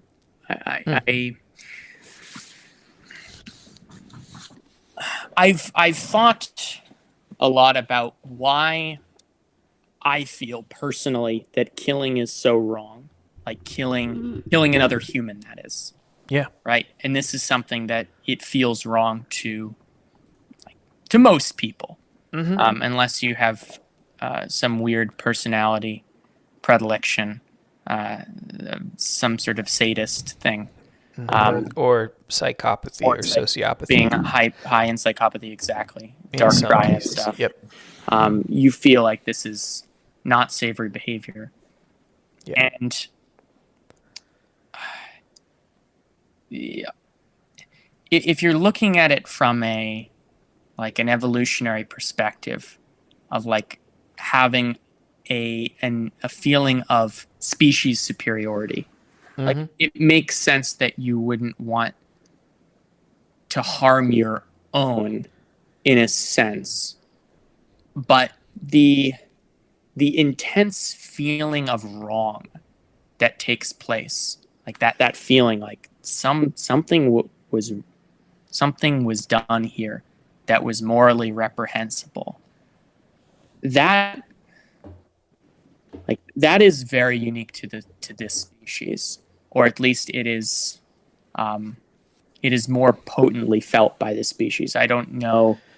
I'm sure other primates have, and perhaps species that are have language, kind of. Yeah. Have some form of a language, might have similar reservations about killing their own kind. But there are other animals, where death is a part of the sexual mating ritual. Yeah. You fornicate and then... Spider. Yeah, right. And then that's the end, right? She bites off the male's head and it's all over. Yep. So evidently, morality is not translating interspecies here. Yeah. Or that feeling. It's so then the question is what is so bad about it? Why do I believe this? Why do I feel this? Why have groups of humans felt like this for as long as we've been documenting this, really? I mean, yeah. And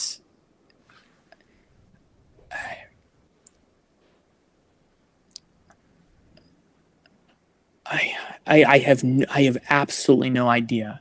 I absolutely no idea. Yeah. I was going to ask you where do you think morality derives? Yeah. I'm not sure. I fully assume, I'll admit that I assume this. I assume that it's at least aspects of it are part of evolution. I agree that not wanting to hurt your own group has huge evolutionary value. But I actually don't really like evolutionary psychology. But I will say, because a lot of it feels very speculative. So, I don't know where it's derived from, but I do know that being a metacognitive species means that when we think about the things that we think about, it changes what we think about.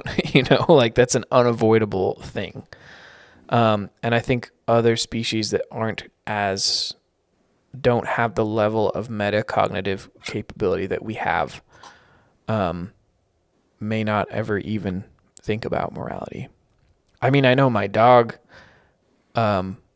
knows when she's done a bad thing and it feels very guilty. But I don't think it's the same level or, metacognitive way that we have experienced guilt, Yeah.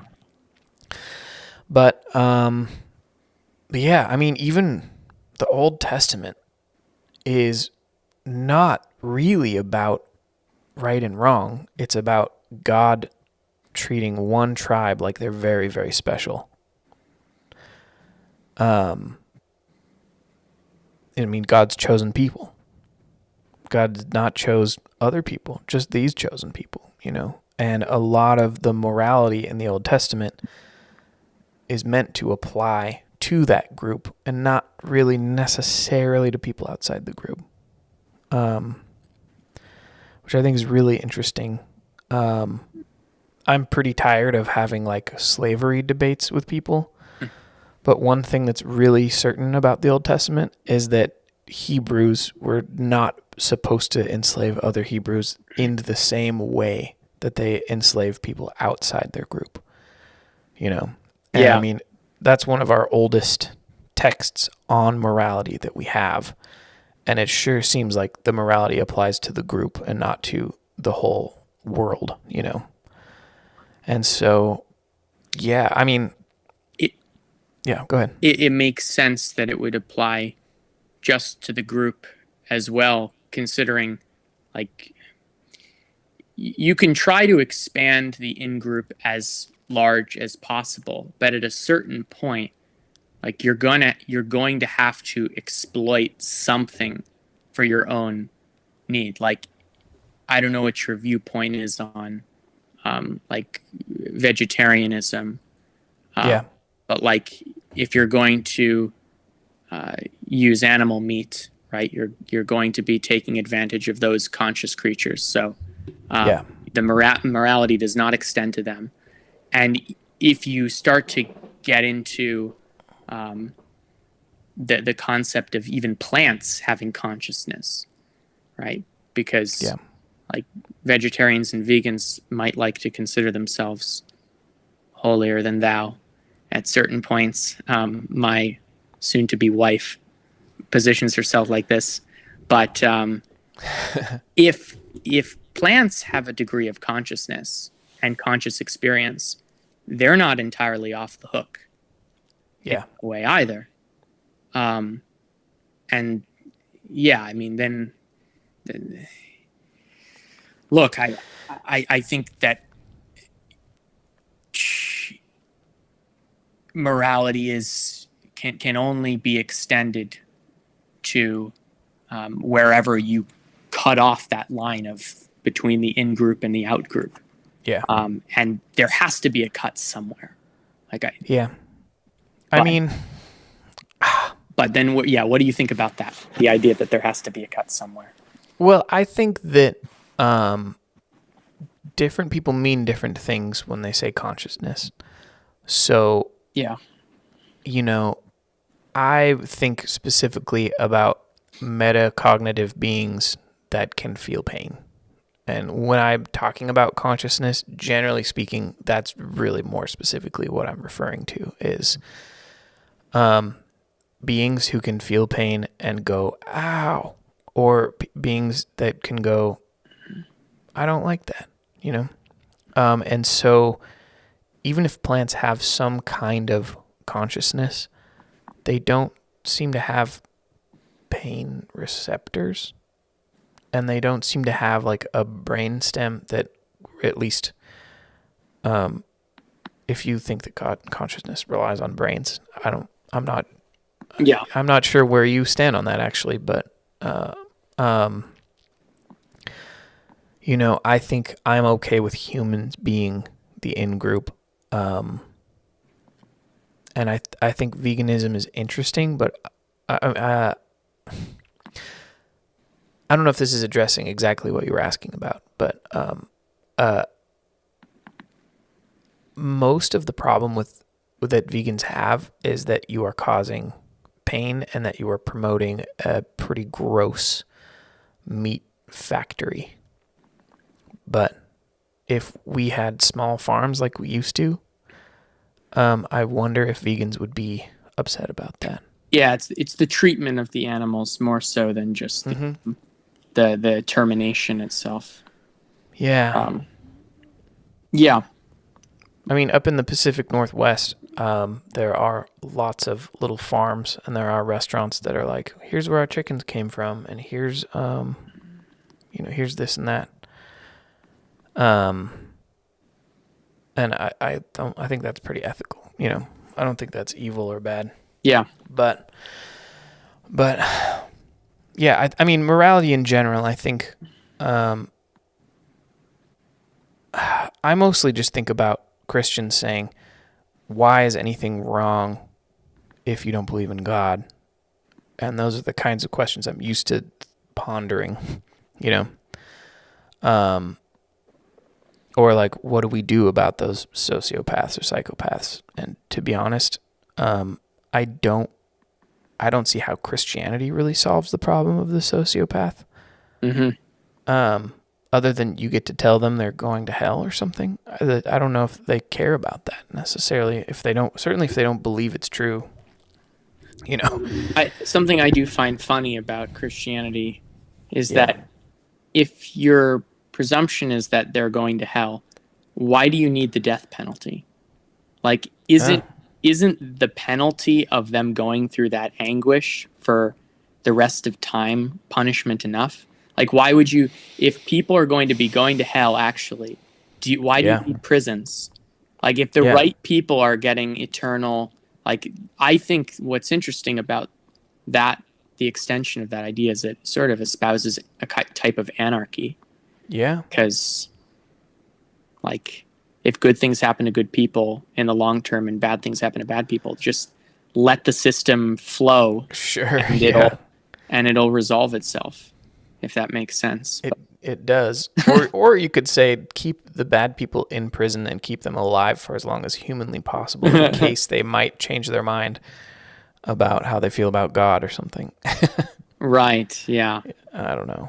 If the other mini contradiction, like if you kill them, then you're not giving them an opportunity to repent or anything like that. Yeah. It's interesting. Have you heard of, do you know Megan Phelps Roper? Mm-mm. No? She was someone who left the Westboro Baptist Church. Oh. Like she was on the Rogan podcast at one point. Yeah. But yeah, that's a super fascinating case example of she brought up how one of the things that started to convince her that she was part of this cult and she needed to get out was the fact that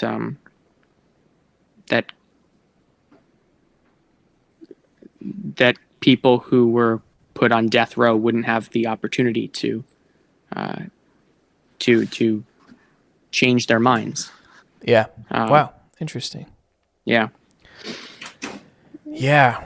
Westboro Baptist. It's good that a few people got out of there. Yeah. At least. I want to ask you about going all the way back to Bill Gothard and your experience being in there. How did you get out of that situation? Well, so just to be clear about what the situation was, it was a very legalistic sort of lifestyle. It was not like a commune or anything. It was definitely a cult, though, for sure. And it was a combination of homeschool curriculum, conferences that you go to twice a year, and I would say somewhat code of conduct in terms of like they told you how to live, and so the sort of subtle things were like we got up at like 5 a.m. every morning for probably 5 years or more, and would read 5 Psalms and 1 proverb every morning with my dad. Whole family at the breakfast table. And then that's not too crazy, right? And then there was this homeschool curriculum that was sort of very much about authority structures. God's the head of the father's the head of the household, and the mother and the head of the mom, and the mom is the head of the children, kind of. Yep. A lot of sort of role specific do's and don'ts. A lot of it was about modesty for my sisters, like here's how you're supposed to dress, here's how you're supposed to do your hair, here's how your clothes can like point toward your boobs, and that's a bad thing, so you want to make sure you dress certain ways to keep men from stumbling.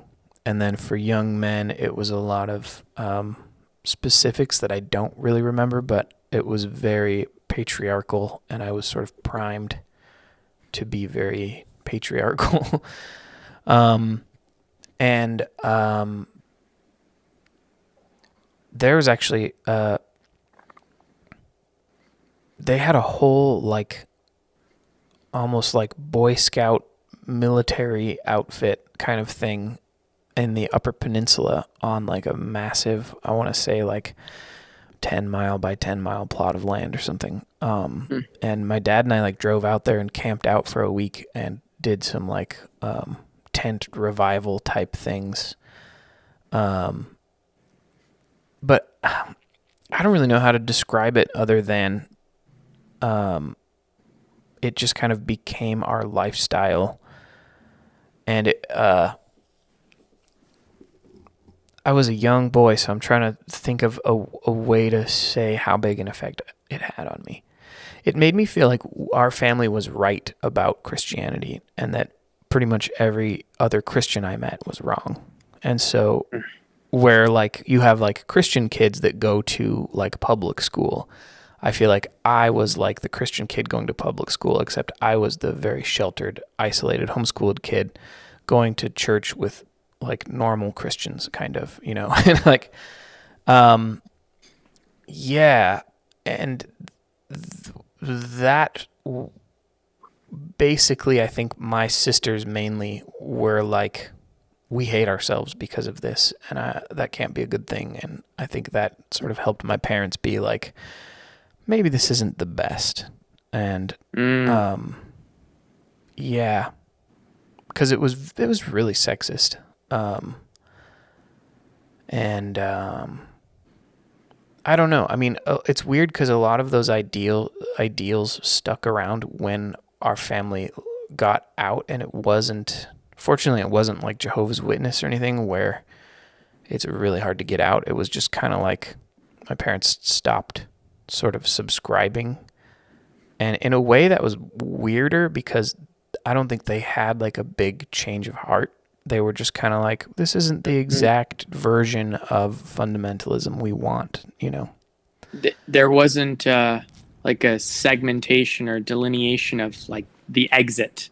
Like we have exited now. It just kind of tapered off. Yeah. And it tapered into Presbyterian, Calvinist, also very conservative church. I don't know if you're familiar with like PCA, Presbyterian churches, but we were apparently the most conservative of that already conservative branch of Presbyterian. And so a lot of my friends there were homeschooled, and then they had a Christian high school that I attended only my senior year. So I was homeschooled from first grade through my junior year of high school. Mm-hmm. And So it was kind of a weird, like, layers of, we had this Baptist church, and then we were the homeschooled kids in that Baptist church who also did this other curriculum, and then we met other homeschooled kids through that curriculum, and then that sort of crossed over into this other church, and then when that Presbyterian church started serving wine at communion, that caused like a weird church split, and my family left for a couple of years and had church in a barn at a friend's house. Is also very wild. I mean, I don't know, man. I don't know how to describe it other than I was very much in it. It was my life. I memorized tons of scripture, and I feel like I knew, like my senior year, I wrote a 10-page paper on infant baptism. Just to give you a sense of like, this is what we did. Knowledge, yeah. Yeah, and so I went to a Christian college, and I was kind of weirded out by how few people like had studied the Bible as much as I had. And so I always had this like sort of assurance that I was like of all the Christians I've met, I sure feel like I'm like very devout, you know. And I don't think my family did not get out of Christianity. I would say I have 3 sisters. One of them is not a believer, and 2 of them still are, and my parents very much are believers. And you know, it's I would say part of why I have studied so much and why I found people like Rationality Rules and Cosmic Skeptic and people like that, the atheist experience, was mainly just to try to figure out how to talk to my family. Yeah. Because when you get, I don't know if you had this experience because you were a Christian at one point and then you weren't, but your dad wasn't, right? So did you have to have this kind of conversation with your mom, or was she not? Okay. No, it was just a very loose religious framework. It was, I see, not stringent in its application. Yeah, I see.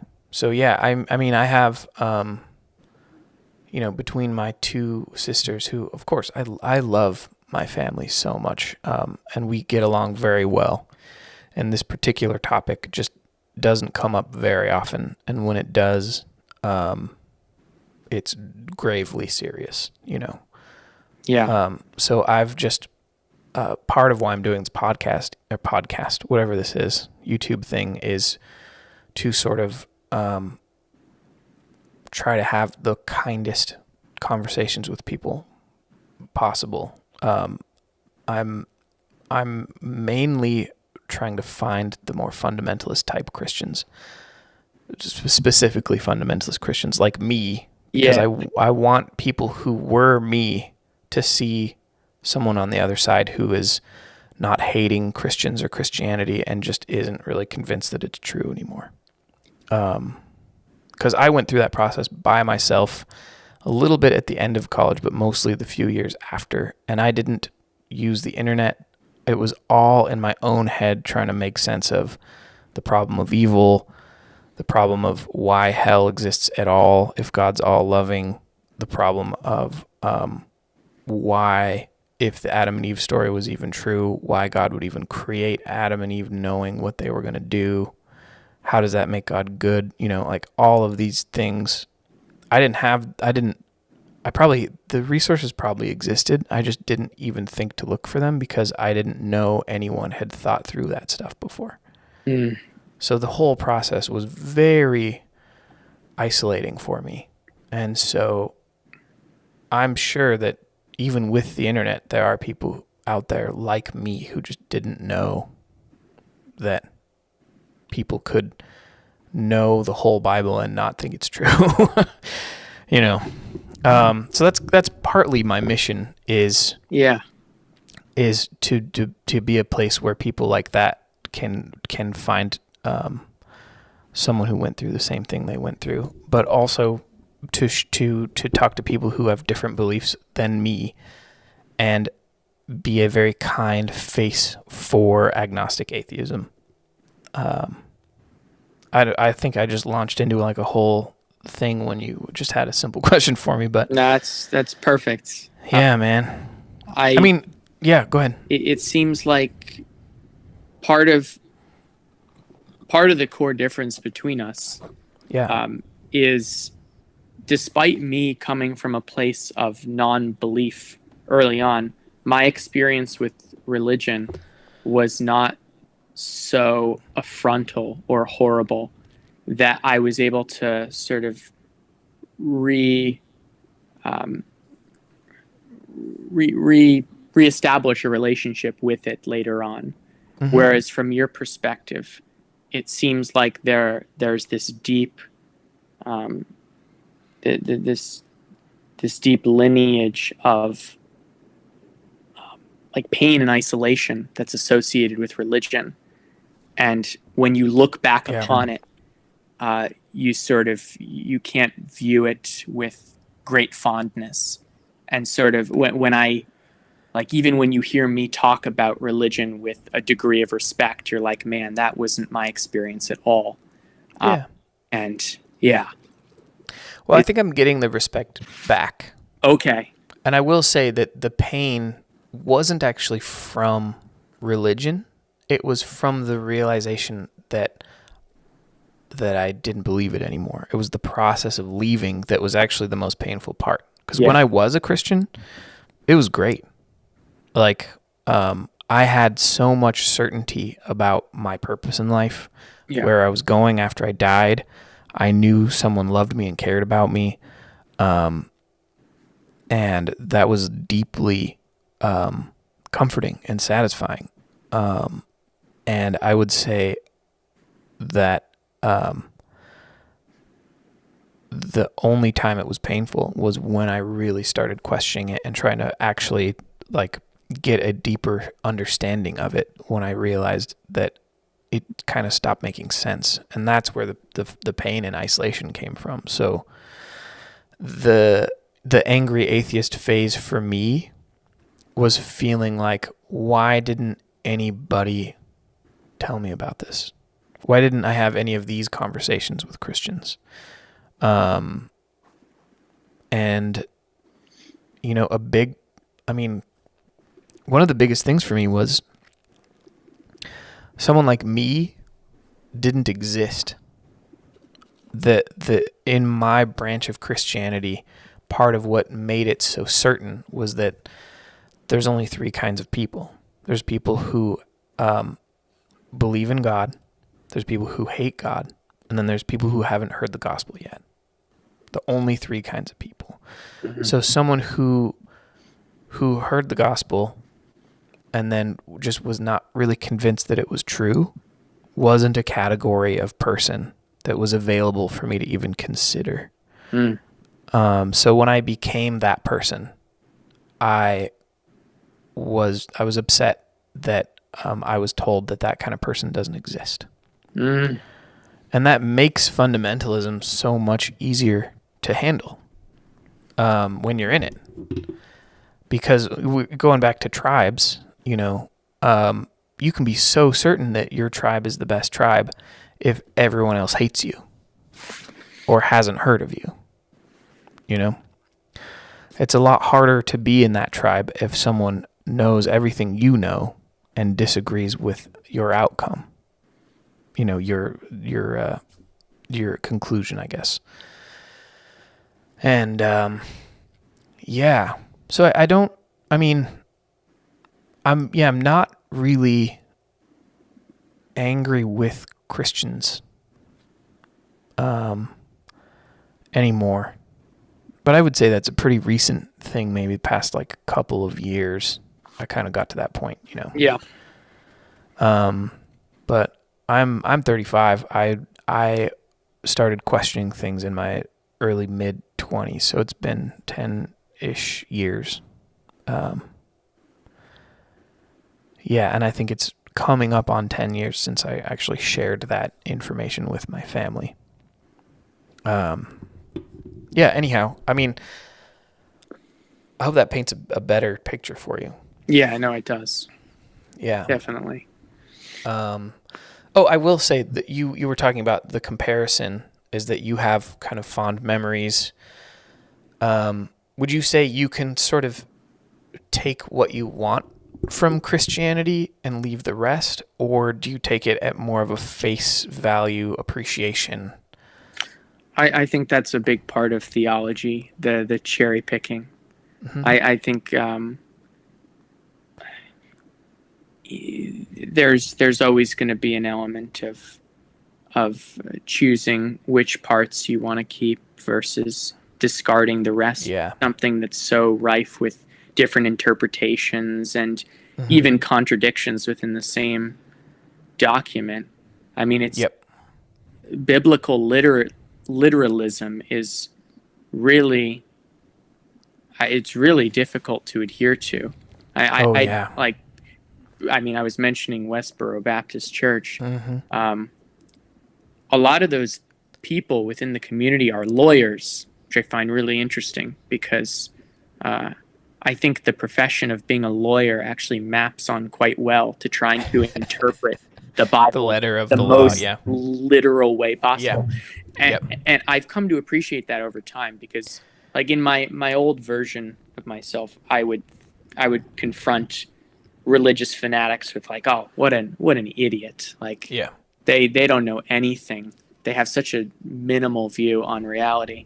But over time, I've come to see it's just a completely different way of thinking.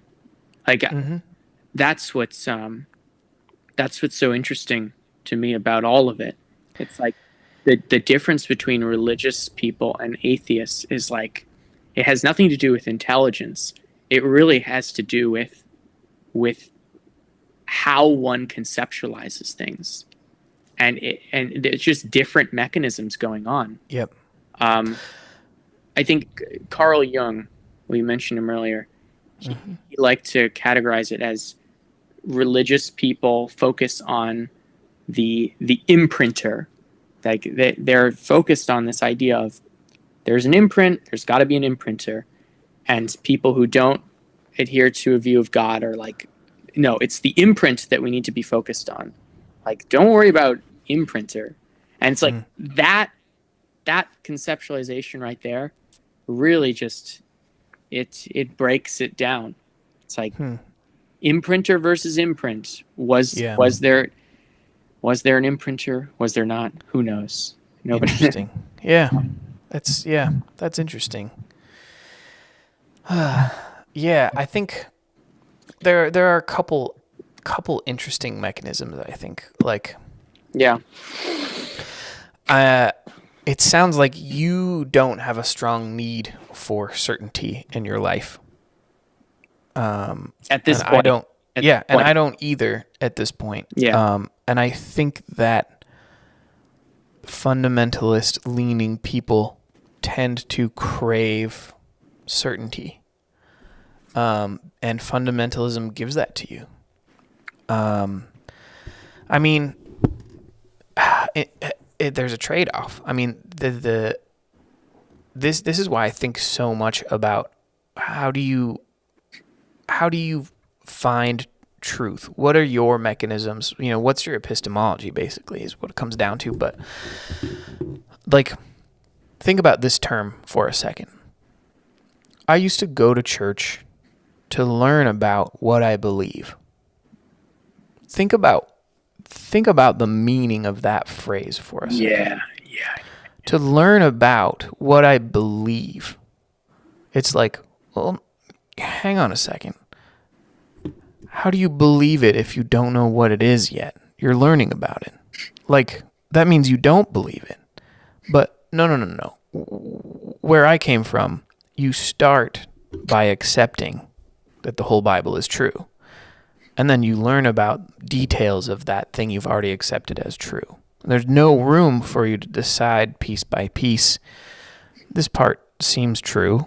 this part is a little harder for me to accept as true. No. You start with it's all true, and then you learn about what you believe. And to me, that mechanism, I don't think I have anymore. Mm-hmm. In the sense that I'm just a lot more skeptical about all things. And I'm more okay with saying, I understand this part of it and that part makes sense, but I don't really know the rest of it, you know? And I think that's that to me, that's the trade-off that you get for certainty, is that you believe things that you don't even know. And yep. I don't think I can do that anymore ever again in my life. I'm sure someone could watch this and be like, here are 5 things you're already believing without knowing them or something. But you get what I'm saying though, right? It's like a different mechanism. Yep. Completely. Yeah. And it's interesting you mentioned that you no longer have that, because that's something that I've always felt as if I was starting from the point of zero.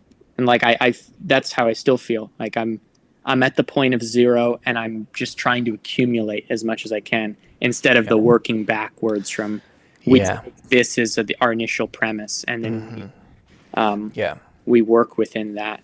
Yeah, that's why I always think about top down versus bottom up. Top down versus bottom up. And what I love about bottom up is if you take this block, well, now you can be less certain about that outcome, instead of starting with absolute certainty, and then it's all or nothing. And to me, this is why I can't go back to religion unless I have some crazy wild experience. I don't even know what it would take for me, but oh shoot, there was some. Oh yeah, the reason I can't kind of pick and choose, like you were saying, you kind of like doing. I like this part. I don't like this part. There are aspects of that kind of thing. Like, sure, don't steal, don't murder. I like that. But the reason I could never really be a Christian again is because I learned so much doctrine that I still think of Christianity in the terms that I used to. And that's something I'm still working on, is when someone calls themselves a Christian and I go, oh, not by my standards. And then it's like, I don't give a shit anymore. You call yourself a Christian, you see the Bible that way, great, you're a Christian, I don't care. But that actually took me a very long time, because I would be like, you're not following the Apostles' Creed, though. That makes you heretical Christian, actually. Now I'm like, whatever. Well, what I can certainly tell you, that kind of religious litmus testing is not constrained to Christianity. Oh, sure. Yeah. Yeah. Well, it's also in politics too, I would say. Oh yeah. Yeah. Anyhow, I mean, we've been going a solid, 2.5 hours. It's been a blast. I've had a lot of fun. Is there any other topic you want to? Yeah. I'm getting a little tired myself. I can feel the energy of our conversation has like tailored off over time. I went into the darkness, and then it's like, oh man, these guys have been going at it for a while. It's great. This has been wonderful. This has been a really lovely conversation, Nolan. It's been great to be with you, Scott. We got to do this again sometime. Yeah, that'd be great. I mean, we kind of talked about everything, but there's always, everything. There's always more to go through. Oh, sure. And we didn't really get into morality too much. Like, we were gonna get there, and then we got too sidetracked. So yeah, I mean, I love those side trails sometimes, but yeah, if we want to have a little more structured conversation, we could. Yeah. Otherwise, should we call it a day? Let's wrap it up. All right, Nolan. Lovely meeting you. Nice chatting with you. And I'll see you later. Let's just call it a day. Okay. Yep. Take care.